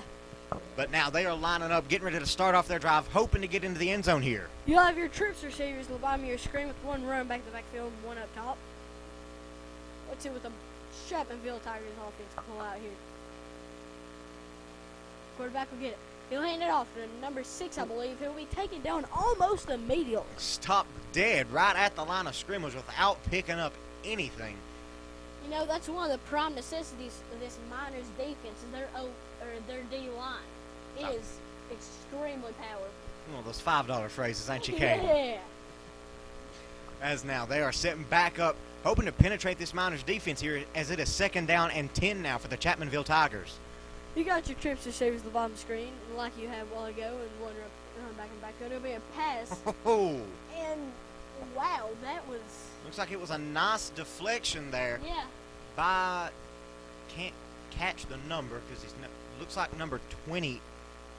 Zach Patrick there with the deflection. Bounces right off of his arm. Zach Patrick, 2 weeks ago, we saw him pull out about a 40-yard touchdown on, I believe, the second run of the game.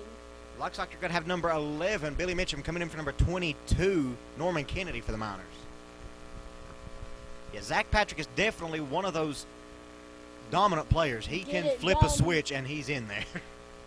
Okay, trips receivers on the top of your screen with one run back to the backfield. It'll be a screen pass, and he'll be... I thought he was going to be taken on the backfield, but it looks like he's just going to keep powering. He's going to truck through... I can't catch the number. Number 30. Nope, 54 there. He hit him, but he didn't truck completely through him. Isn't that Weston Christian? No, number 54 Yeah. is Ryan DeBoard. Yeah. Also, their number 7, Josh Lester, managing to come in and miss the player that he was going to hit and hit the Miners defender with him. That gave the Tigers a little bit of an extra boost there. Yeah. Okay.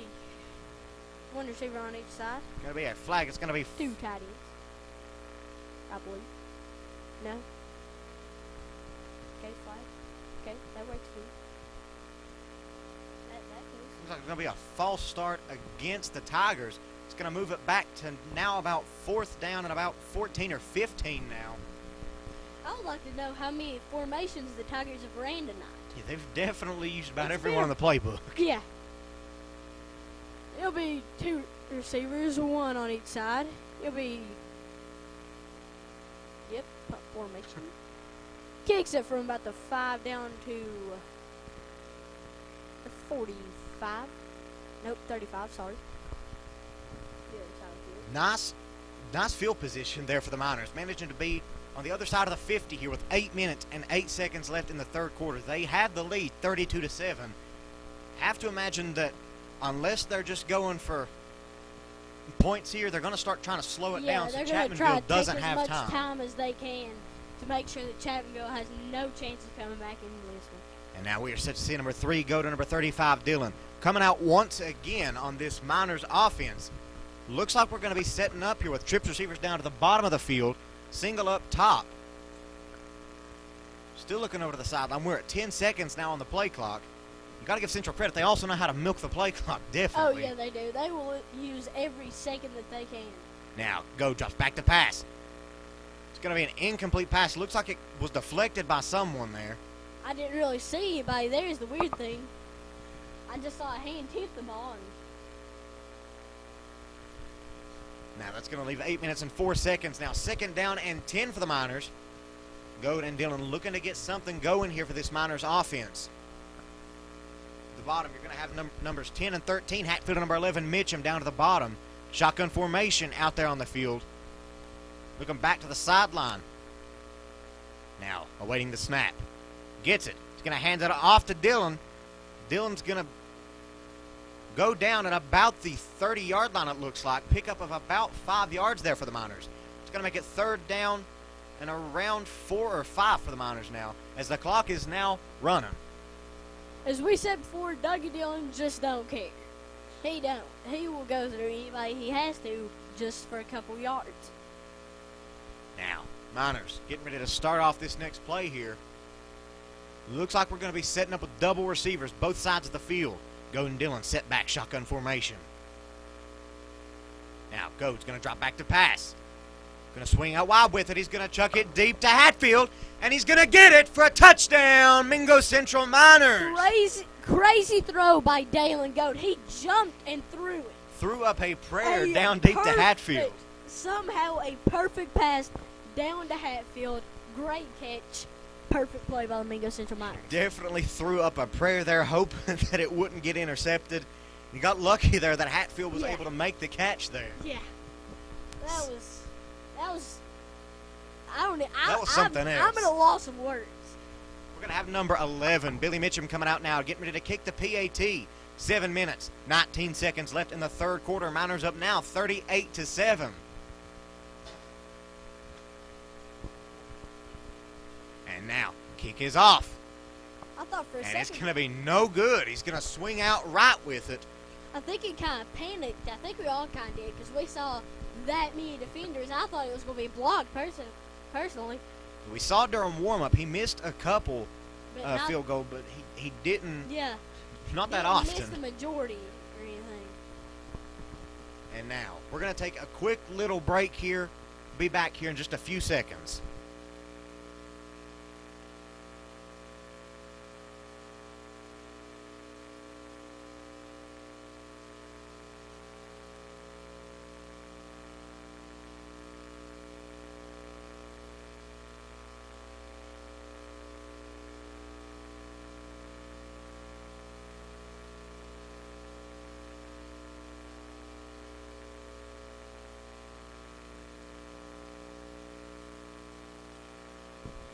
And now we are set to see number 11, Big Bad Billy Mitchum, set to kick the ball off here. And it fell over. It's one of the few times we saw that happen up here this year. Never know what you're going to have happen up here on Miner Mountain. And now he's set up, lining it up. And it is off all the way back to Grandma's kitchen. It's going to go into the end zone. And now it's going to set up the Tigers' offensive drive once again here. Tigers not managing to complete anything. Nope. Scoring one touchdown on the game, yeah.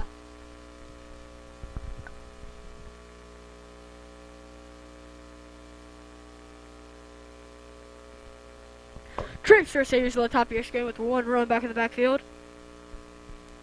One receiver on the bottom of your screen, and let's see what this Tiger offense can pull off now. He'll get it.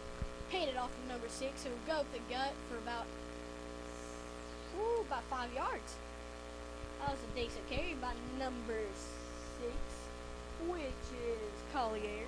Nice little pick up there by Collier. Clock is now running. We're right under 7 minutes left in the third quarter of action. Miners up 38-7. Tigers looking to change that now as they are lining up once again. Getting ready to start it off. One of the main names we've heard tonight from the Chapmanville Tigers offense.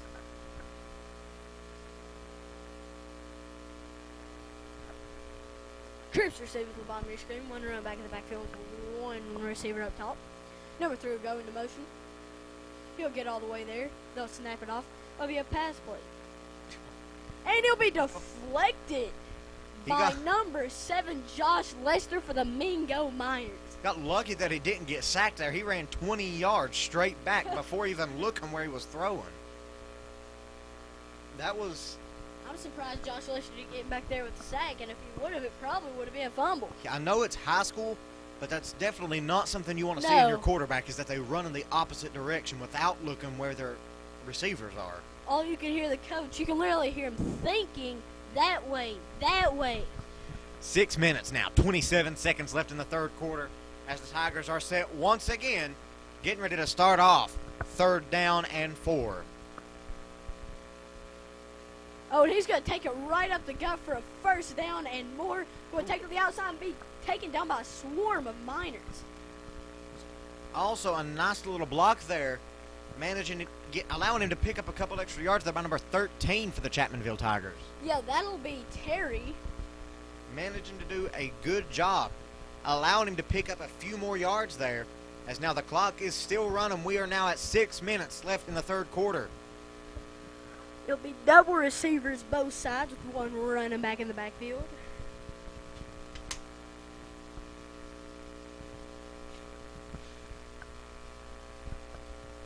That'll be a fake handoff. It'll be a screen pass out to number 14, and he'll be taken down almost immediately. I think he got his legs took out from under him, didn't he? Yeah, nice little tackle there. It looks like by number 30 was in on it, Josh Kinder.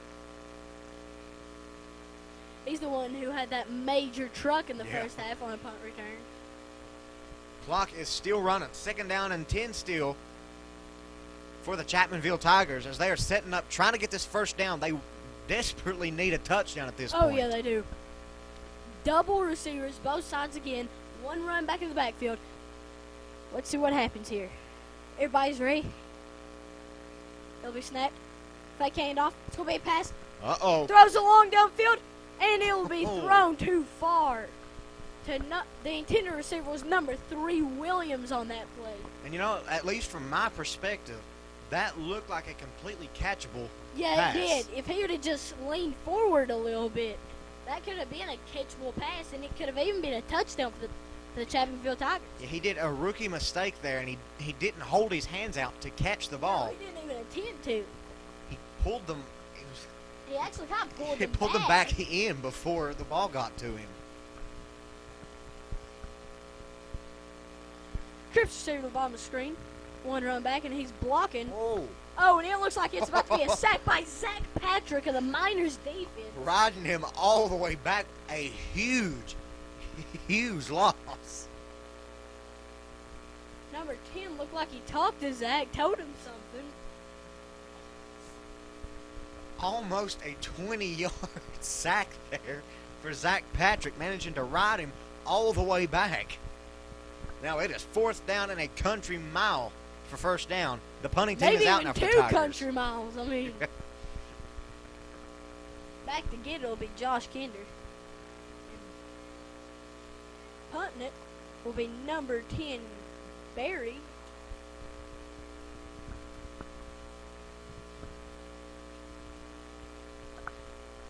Oh, and he did it again like you said earlier on, Dakota. He looked downfield like he thought he was about to throw it. Yeah, I believe I've not paid much attention to Chapmanville's playbook, but there has to be something in there. Yeah, they have to try to pull something off at some point. Yeah, because there has been 2 or 3 times that he's pulled up like to be a quarterback, and I mean he is their starting quarterback after all. You think maybe they'd try something? Yeah, they definitely had the opportunity, and I believe that that's the thing. They want them to look and make sure that there's no one open before they decide to send it to the other team. Now 4 minutes, 12 seconds left in the third quarter of action here. Double receivers both sides of the field. Goad and Dillon set up shotgun formation. Goad off to Dillon. Dillon's going to be taken down, but he's going to pick up about 1 yard on the play.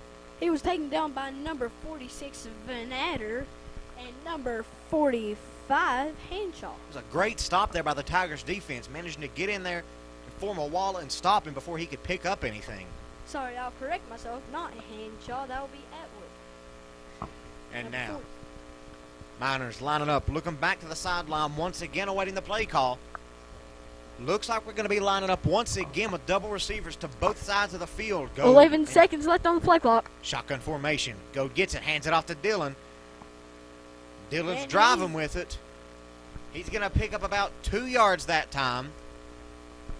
And Dougie Dillon looked like he got a little fired up there for a second. The Tigers have managed to find a play set here that stops Dougie Dillon. Yeah, like it's not too they're often. doing what certain teams in this conference couldn't even do. I think the only other team to do was, again, Point Pleasant. Yeah, it's definitely formed an obstacle here that Mingo Central now has to get over. Try some other plays you here. got to keep in their other threats. Hatfield, Mitchum, Now Go drops And back to pass. Pass it. He's Got going, it. oh my gosh! That was about to be a one-hander by Hatfield. It was tipped up, and it could have been picked off by Bumgarner for the Chapmanville Tigers.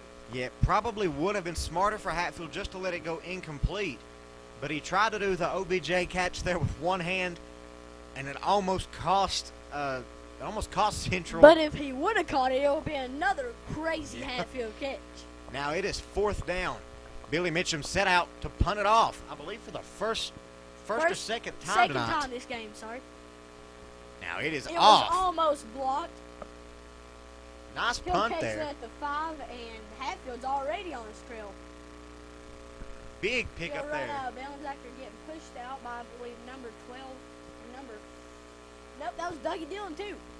There's a nice pickup there of about 10 to 15 yards, managing to run out to the side there and kick on the hyperdrive and get going.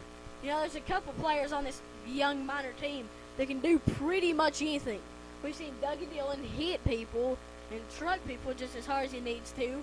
And on defense, we've seen him hit people hard. Billy Mitchum, same there.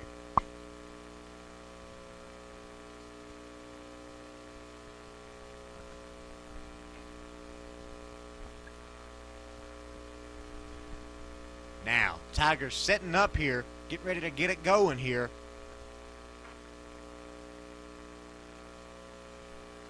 Uh-oh, fumble out there. And Zach it looks like it Patrick was got recovered it. by Zach Patrick for the Miners. It's going to be Yep. Miners' ball. That was almost immediately. I guess punting worked out in the Miners' favor there. That was a lucky job there by Zach Patrick, managing to get in there, recover the fumble. As now that leaves 2 minutes, 32 seconds left in the third quarter. Miners once again about to score. Okay. Double receivers, both sides. Dougie Dillon and Dalen go in the backfield. Getting ready to see what they can pull off.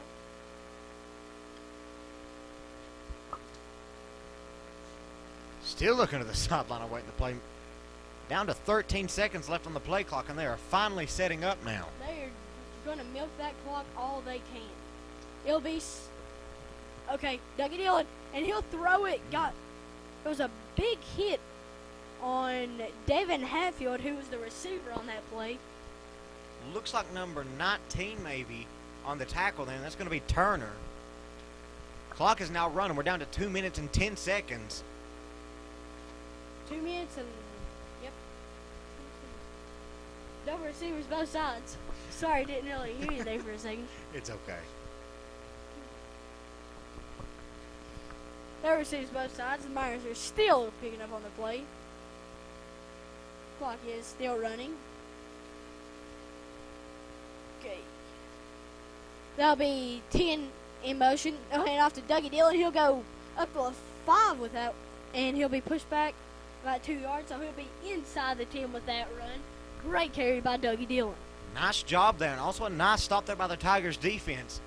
But allowing just a few too many yards there. That's going to make it third down and about inches now for the Mingo Central offense. 1 minute and 25 seconds left now as Mingo Central is about to set up once again. Yeah, the Mingo Miners have really been pushing the Chapmanville Tigers tonight. You got to think that with the way they've been pushing them, that they're probably going to score again if they're inside their own 10. Double receiver, 2 receivers up top, 1 to the bottom with the tight end out there. And it'll be a handoff to Dougie Dillon. He's pushing forward and pushing forward. And I really think, okay, he'll be taken down about the 5. That will move the chains for Mingo Central Miners. First down. Well, I thought it would. Actually, it won't. Yes, he was down about... Yeah, that'll make it first and goal now for the Miners. Just took the chain crew a little while. Okay. 2 receivers up top, 1 on the bottom. With a tight end out there, which is big bad Billy Mitchum. Dougie Dillon and Dalen go in the backfield, receiving the play. Everybody's getting set. Dougie Dillon, just side Dalen goes. We'll have Mingo in. Going to be a flag on the play. It's going to be on Mingo Central. think it's because Isaac Moore went down to. Looks like it was actually. Hatfield for a second. Looks like actually it was going to be a delay of game. Miners let the clock run out, and Coach Sam's not too happy. Kind of yelling at him and pointing to the clock, telling them that they should have been looking at it. Again, receiving the play. Same formation as last time. 2 receivers up top, 1 at the bottom, and a tight end, which is, again, big bad Billy Mitchum. Dougie on there go in the backfield. Clock is still running. We're under 10 seconds left now in the third Dougie quarter. moves up. He'll hand it off to Dougie. He'll push He's going to in, get it. And he'll get the Miner touchdown. Nice little dive there by Dylan, managing to get right into the end zone, leaving 2 seconds left in the third quarter. As you can see on your screen right now, Mingo Central is up 44-7 in what has been one heck of a ball game. Now we are set to see them coming out. Looks like they're going to plan on sitting Billy Mitchum out there to kick the PAT. David Hatfield going on the sideline. That's one of the few times we've seen him there tonight. Under 10 seconds left now on the play clock. Billy Mitchum rushing to try to get this off here. 3 seconds down, the ball is off. And he'll be up. And it is no good, I don't think. Billy Mitchum's lost his mojo here so far tonight with the PAT kicking. I think it's where he has been kicking a lot lately. He isn't really used to it. He can still punt it as far as you want and kick it as far as you want, but the PAT kicks have been low and to the right so far tonight. And, guys, we are going to take a quick little break, and we'll be back whenever they come out to kick it off.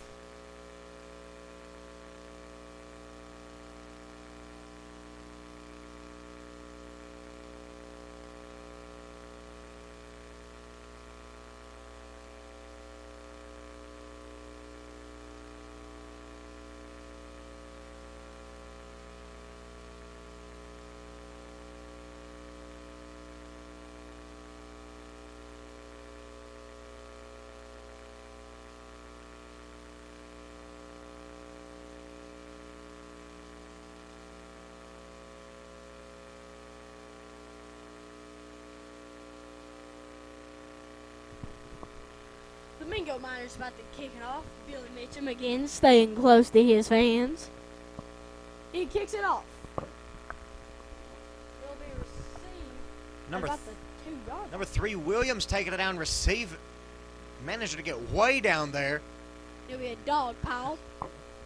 Picked up about 20 yards on the kick, it looked like. It's going to be the end of the third quarter with that kickoff. Starting off in the final quarter of the game, Chapmanville will be starting off on one of their final offensive drives in the game. That'll be Aiden Taylor and Ethan Irwin in on the tackle, too. And guys, once again, we're going to take a quick little break so we don't lose our voice here in the final quarter.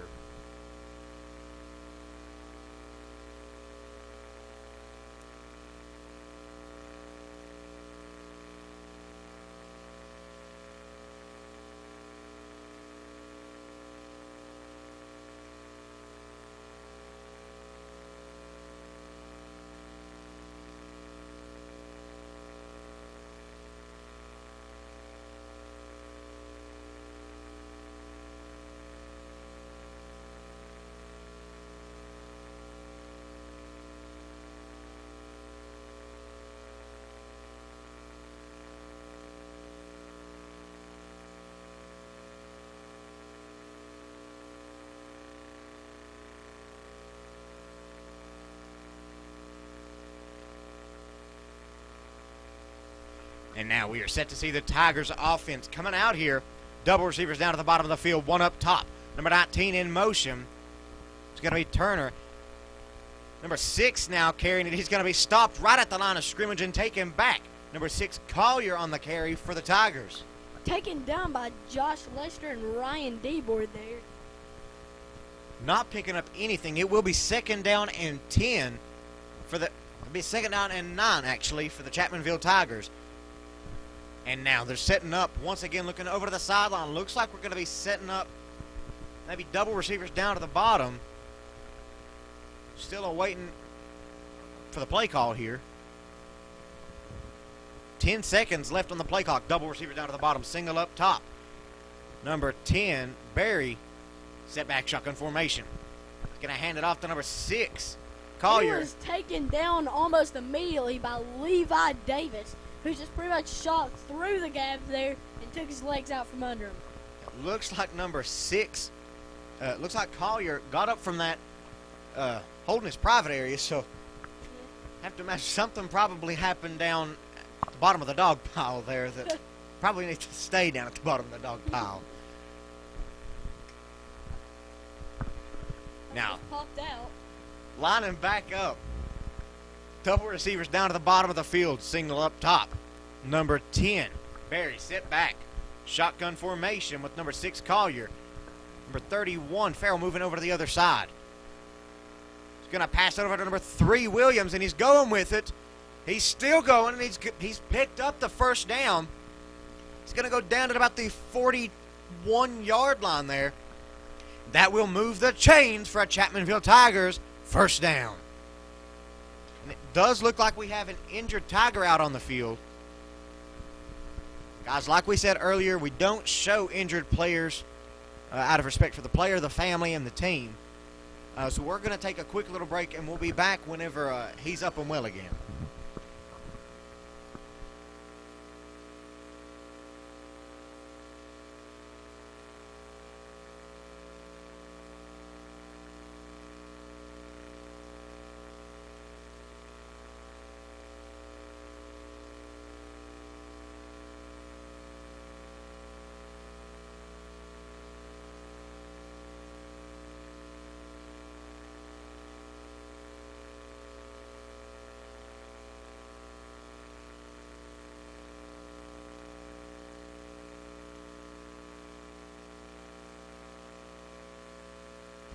And now we are back.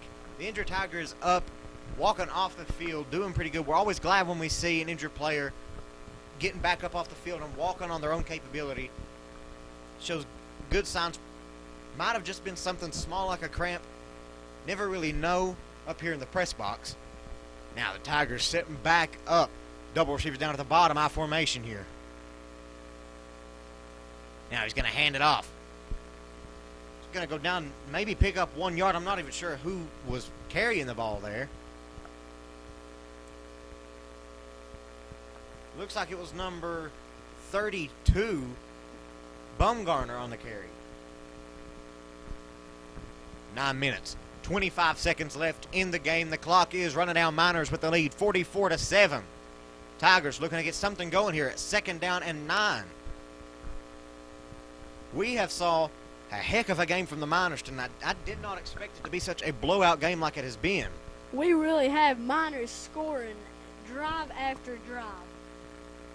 Now, number 10, pass it off to number 6, Collier, and he's still going with it. He's going to pass the 45 now. Still trucking. He's going to go down at about the 47-yard line. Flag will be thrown.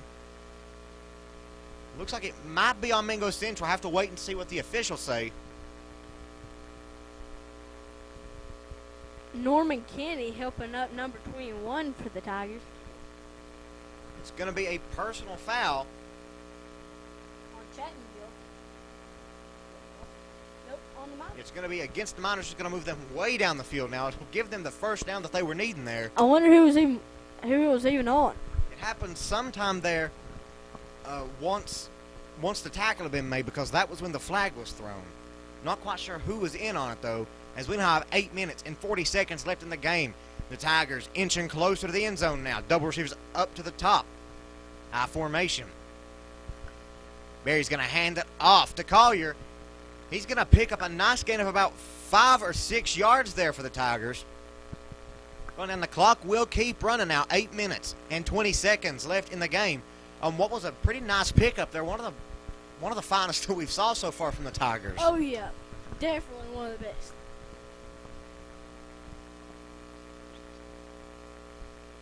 But this Miner defense has really been able to clog up every hole that the Tigers wanted to go through all night long. Really been able to stop them when it's needed.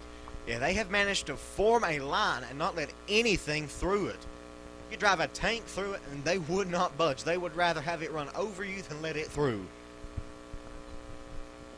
Now, Tigers lining back up. Double receivers down to the bottom of the screen I formation. Barry's going to hand it off. what looked like to be the fullback. Looks like he's going to pick up about 4 yards on the play. That will again be number 32, Bumgarner, on the carry. Not many people give to a fullback on 2nd and 5. Now, that's not something that you see very often, but Not many people give to a fullback in high school football. I mean, what they've had going so far, though, has not been working, so have to expect they're going to be trying some new things out here. As now they're lining back up 3rd down and about 1 or 2 now for the Tigers. I formation, double receivers down at the bottom of the field. Barry is going to hand it off to Collier. Collier's running with it. He's going to be stopped. Might have picked up the 1st down, maybe. I don't believe he did. And That's actually going to move the chains. Going to give the Chapmanville Tigers a 1st down. That was an extremely close call from up here. Apparently it wasn't from down on the field, though. They had a better vantage point than we did. We're now left with 6 minutes, 45 seconds left in the game. Miners with the lead, 44-7. Tigers looking to try to get some points here up on the board. Zach Patrick talking to the ref. I don't know what that was about. We have saw some impressive things from him throughout this season. We have saw him run, and when he runs like Dougie Dillon and trucks through. 4 or 5 people at one time. Now, line them back up, double receivers up at the top, I formation. Mary's going to hand it off to Bumgarner, and he's going to be stopped. Maybe with a gain of 1 yard. Looks like he's actually going to be stopped right at the line of scrimmage.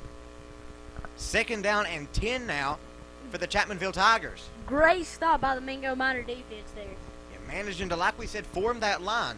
Didn't let anything through and stopped him before he could get anything done. Yeah.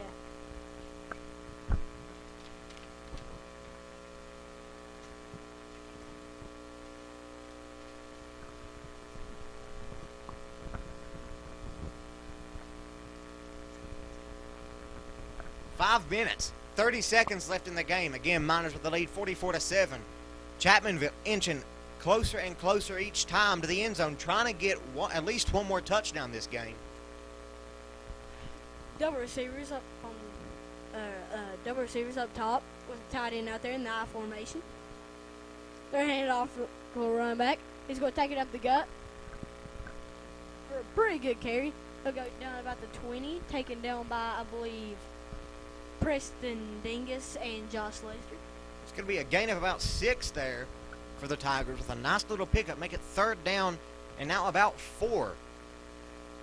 Clock is still running like we've said, 4 minutes now. 45 seconds left in the game.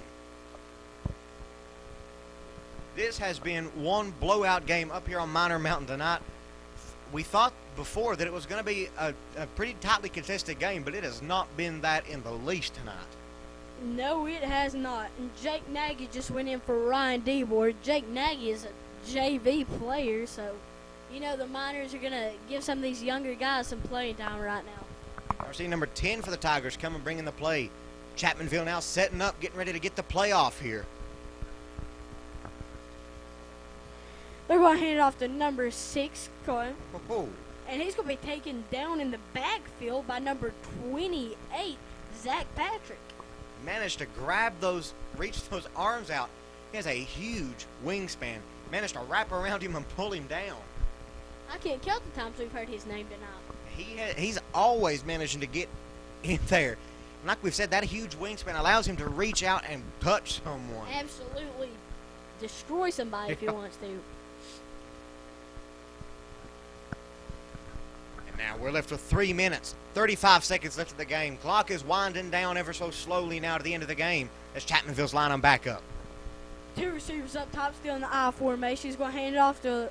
No, he isn't. He's going to fake the handoff, throw it up, Oh. and it's dropped by number 31 on the play. That'll be Farrell. Wide open right there. That was... Should have been caught.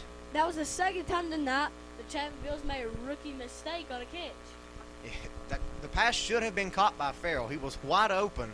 He had it in his arms, but then dropped it. Just fell out, I guess. I mean, that's something that Chapmanville needs to definitely work on this season, and you have to imagine that they have been if they perform like this. Working on like catching and identifying what can be caught. As now, we are under 3 minutes now left in the game, as now the Miners are setting up. Double receivers both sides. He wasn't expecting the snap, and he's just going to dive on it. Center just snapped it out of the blue, I believe. You're not quite sure what had happened there, but like we've said, Mingo Central putting in their second and third strings now for players, trying to get them some playing time with like what we've talked about, this blowout game. This quarterback now will be Zane Hatfield, and in the backfield will be number 34, C.J. Joplin. Number 6, Preston Dingus out there, along with who I believe is Issa Scales and a lot of these young guys.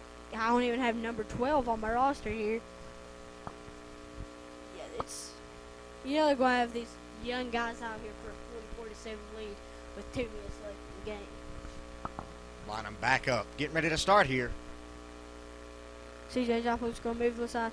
He's going to take it up the gut. Ooh, and a big hit there on that play by number 40, I believe, which is Atwood for the Titans. I believe they just picked him up and slammed him to the ground, didn't Got they? picked up and laid right back down onto the ground. Giving the Miners a taste of their own medicine for earlier in the game. As now these stands are starting to file out now. Fans starting to leave with what has been one heck of a ball game up here on Minor Mountain, as now the rain is coming back and it's coming down hard. I just looked up there 2 seconds ago, not a drop in the sky. Look back now and it's pouring. Okay, it's going to be double receivers both sides. C.J. Joplin and Zane Hatfield in the backfield. Kind of gets hard to say that. He's going to hand it off to C.J. Joplin, who's going to absolutely power through some people and be taken down by a complete swarm of Chapmanville Titans. We are now at 1 minute left in the game. Miners have taken this one home 44-7 unless they can manage to pull out a touchdown here with 4th down and about 16 to go here. 4th and 16. They are not punting it. The Miners will be going for it with this JV squad out here. Gonna milk the clock like normal, though. 20 seconds left on the play clock. 35 seconds left in the game. 14 seconds left, and they're still getting the play. They are going to use every second of it. Knows really what's happening. Somebody call a timeout. I believe that their plan. That's going to be a play clock violation. Yeah, they're just going to let the time run out here as the clock is now still running. That's a delay of game. It's going to stop the clock at 13 seconds, but that's just going to move them back.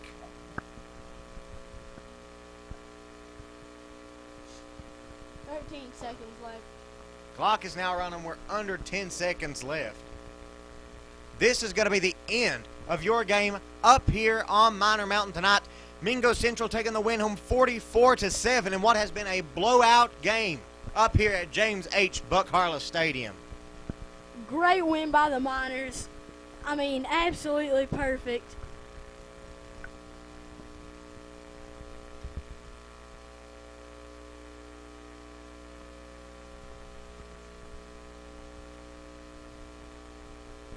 Your Mingo Central Live player of the game will be Dalen Goat. We have saw some phenomenal things from him. That the arm that could throw a brick about 1,000 yards, it feels like. Yes.